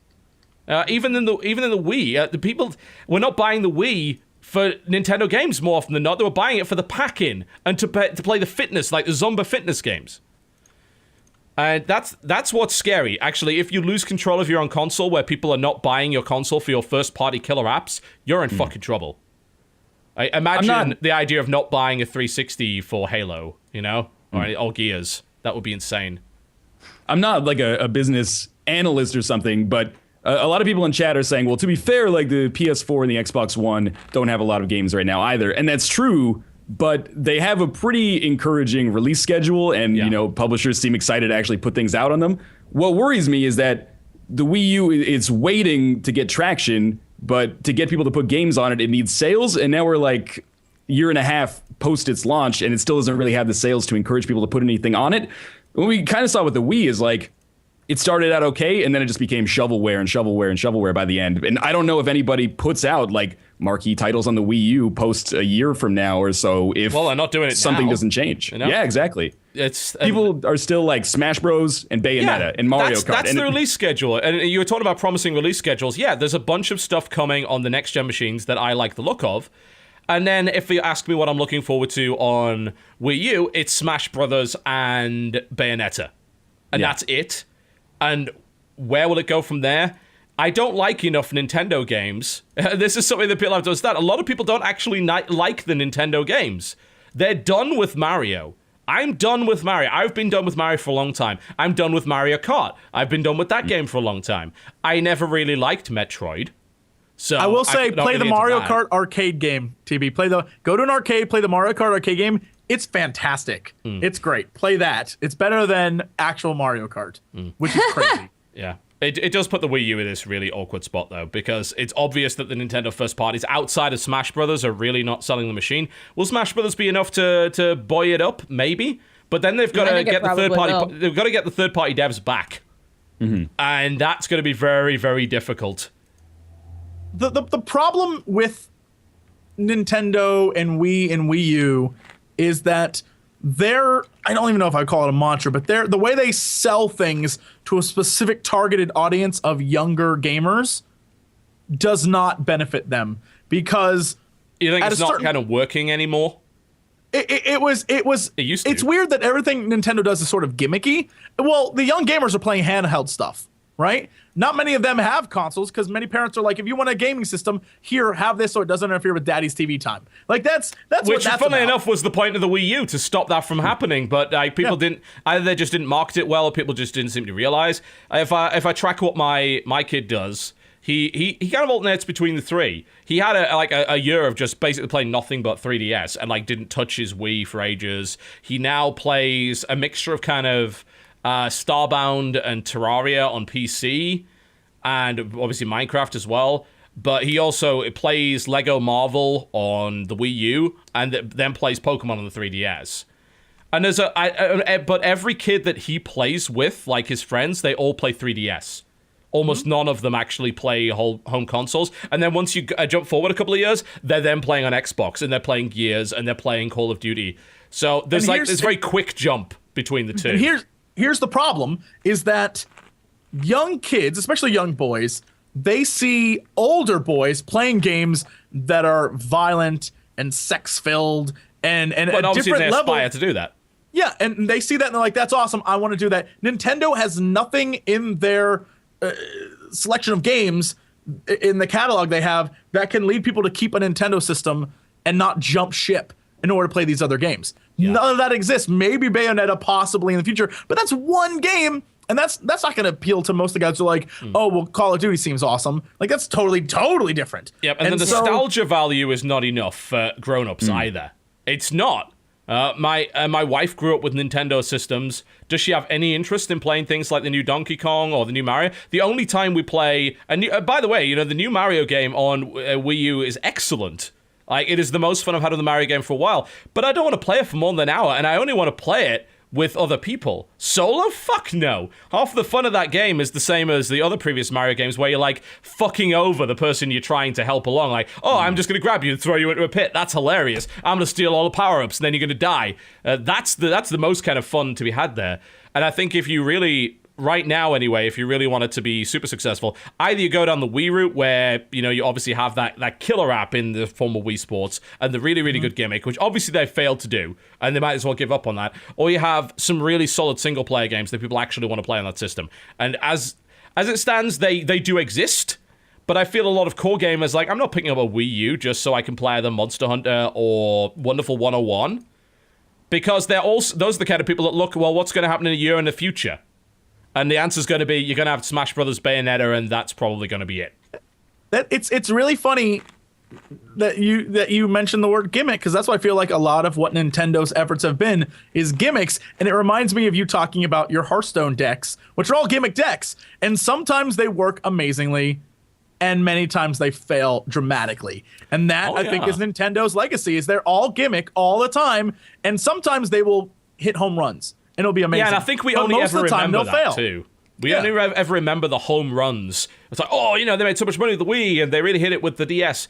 Yeah, but Virtual Boy, and that stupid robot thingy, and obviously Wii U, and a bunch of other things they've done in the past have not done All that gimmicky. well. Yep. Yeah, I mean, even some iterations of the Game Boy didn't do anywhere near as well as the other ones. It happens. They don't always hit the mark. And it's a risky strategy to be based on that. It's also a riskier strategy to just say we're going to keep hammering home our same old franchises. Because you can say whatever you want about Microsoft and Sony, but they create new IP quite frequently. Nintendo doesn't. At all. When was the last piece of new IP that Nintendo created? I think it was actually Wii Sports, right? Did they come up with something else on their own? Was it? I literally don't even know. That's like, they're so off my radar. Because if it was Wii Sports, then oh fuck, was that their last piece of new IP? There must be something more recent than that. Come on, guys, good. I'm just looking up the Nintendo developed games, and I'm trying to find out exactly like what was their last piece of new IP. Did they? Oh, that was this is a list of co-developed ones. That's no good. Like Super Strikers, the Mario soccer game on Wii. Does that really There was count? a GameCube one. Yeah, that was a remember. GameCube game. I think they did another one on Wii as well. Maybe you could. I think you could probably Nintendo Land. Yeah. Okay. But then again, that was a selection of minigames based on their previous IP. So, like, when was the last time they made a new character? Don't say the Wii Fit Trainer, because that doesn't fucking count. That does say. I think it's cute that everyone was all like, "Oh, Wii Fit Trainer, haha." It does say a lot about Nintendo that's their like, yeah. So someone's mentioning Steel Diver. Trainer. I think Steel Dive was actually a co-developed title. Also, it was terrible. That didn't help. Yeah, it was like co-developed with a company called Vitae. So I'm not sure if that really counts. It was also bad. Doesn't help. Amazing. It's amazing watching chat go through like their memories trying to figure out. Yeah, trying to figure out when was the last piece of actual new IP they made, and it really probably sad. was Wii Fit and Wii Sports. Yeah, Wii Fit was probably the latest because Wii Sports was before that, and then before that you had Pikmin, but Pikmin was on GameCube, the original. Yeah. And Fire Emblem's obviously been around forever, and I think it was only okay that came back because it was like they haven't run it into the ground yet. Oh no. They might. Oh, Nintendo. Yeah, man. Like I said, it's insane. If you think about it, they don't make new IP. And their new IP comes in the form of their machine. And then they put their old games on it with slightly different formats. And it doesn't work. Are we including Nintendo now in the whole like all they do every year is just remake? It's like Call of Duty and Battlefield. Call of Duty. Yep. It's Nintendo Call of Duty. It's another Mario. Oh, yeah. Great. Yep. I don't think you can count Xenoblade. Xenoblade was made by Monolith Soft. They might be owned by Nintendo now, but it was still developed by Monolith Soft, so I don't think you can count that. All right, well, I think it's about time to wrap up the show. We have actually run over time, so thankfully there's nothing interesting coming out the next week, so bugger that. So let's wrap it. Why not? So, let's tell you what's coming up on the show over the next couple of weeks. NorthernLion, what are you doing? Yes. What's going on over the next couple of weeks for you? I'm playing a lot of FTL. I'm going to be taking a look at Broforce. Probably going to be playing a lot of The Binding of Isaac, and that As usual. surprises no one. Crusader Kings 2 Game of Thrones mod is going to continue. I need to watch that. I need to get into that damn game. That seems impenetrable, but I want in. When you tweeted that I was coming on the podcast, I got a not insignificant number of people that were like, "Hey, it's like drug dealers like trying to get you in." They're like, "TB mentioned that he really likes the idea of Crusader Kings. You should like pitch him on it and get him to play." I know I would love it, and I need to kind of break into it. I need to get over that barrier to entry. It's not so bad, if you invest maybe a few hours of like guided practice, then it's just fine. Once you get to the point where you can like have fun while playing and you're not just like completely out of your element, then it's good and it gets great. But yeah, that's basically it. I'll be at PAX starting on Thursday, so there's going to be a lot of scheduled stuff PAX is and happening. some PAX coverage. Yeah, I am glad that's that basically I'm not it. Be there. Lucky you, sort of. 50-50. Dodger, what's coming up for you? It's so warm in my apartment, you guys. Oh my God. This last like 20 minutes have just been like, You were looking like you were dying slowly there. Like, are you okay? it like slowly got hotter and hotter in here, and now I'm just daydreaming about ice. Anyway, so I have 2 channels. I have Press Hard to Continue, where I do gaming stuff, and I have Dexterity Bonus, where I do a vlog that we were discussing earlier, Indeed. where my cats show up sometimes, and I drink coffee, and I talk about really nonsense, but it's fun, so you should come hang out with both of those. And I will also be at PAX. I'm leaving Thursday, so there will be no gaming news this week. I will be at PAX trying to take as much footage as I can, and since my laptop got stolen, I'll be getting a new laptop before I leave. Fingers crossed. So LA, ladies and gentlemen. LA. Jesse. No, I was so jazzed. Oh my God. Wait, no. Okay. Quick story. Okay, So fine. my laptop got stolen going through baggage security at the airport. And I couldn't prove it, which was really frustrating. And they were like, we have no proof of this. Like, there's nothing that we can do. They totally got busted. There was this huge thing about how the people that they bring in to do baggage security at LAX have been just like running this sham for so long. They put cops undercover to go in and work at this business and find out everything. And they've been slowly giving everybody their stuff back. So maybe my laptop will show up. It probably won't. But I was so jazzed. I was like, ah! Anyway. Hang on. So they nicked it on the way in? Like you didn't put your laptop in checked? Did you put your laptop in checked or did you have it hand luggage? My laptop was in my checked baggage. Oh, okay. Which That is why I never mistake. fucking ever do that. There's get a flight case like I have, which like I can put all of my equipment in there. I could put like basically all my equipment I would need to do a convention in this one flight case that I just carry with me as hand luggage. I just bring out this giant fucking laptop, just boom down on the thing. Like, whoa, what do you need a laptop that big for? It's like, yeah, do not put that shit in I've checked learned. baggage. No way. I've learned. That was but... costly learning, but never mind. Oh well. Yep. Anyway, Jesse, what you doing? Now you get a new shiny one. Yeah, one that I can actually edit on. Whoa. Yeah. What's the Jesse, plan? you're going to PAX too. Yeah, I'm going to PAX. That'll be a thing this weekend, and I get there Thursday morning, so I'm there early. It's gonna rain all weekend, so dress accordingly, kids. And Shorts, t-shirts. Yep. So And excited. it'll be 50, perfect. And then channel will just I'm just gonna make videos and stuff, and then this weekend I'll probably do a bunch of indie games, like a bunch of different ones, so you guys have something to watch. It's more interesting than just nothing. So there you go. And that's it. Literally just come to PAX. If you're not going to PAX, I will talk to you about it next week on the podcast. Cool.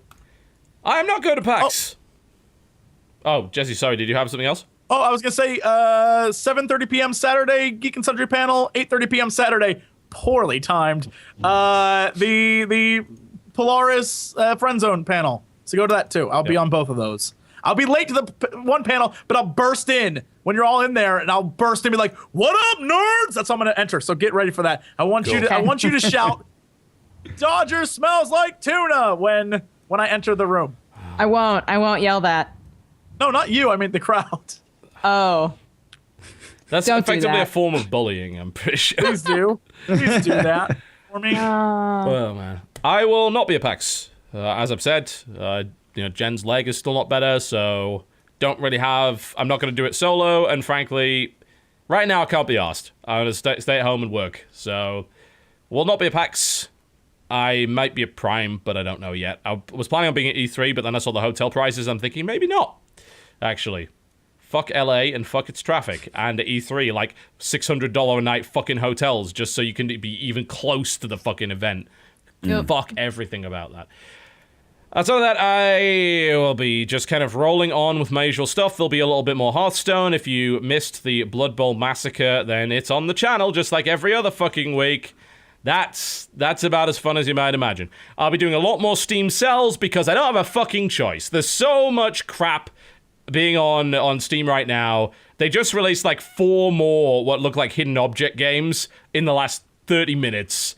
So, I don't know. I mean, sorry, there's the top list of everything on Steam is like fucking Munich Bus Simulator and Dark Law Mysteries, The Hunt for Truth, and it's gonna, I know, I'm just doing what I see. I'm not going out of my way to do this. I'm doing what I see. It's the only shot that I've got. I will probably cover Warlock 2 Exiled, although, as usual, I can't really promise anything.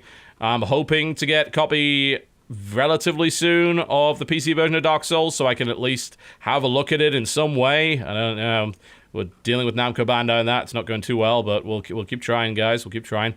Outside of that, if there's any news, which hopefully, since PAX is happening, there might be, I may do a content patch of some sort.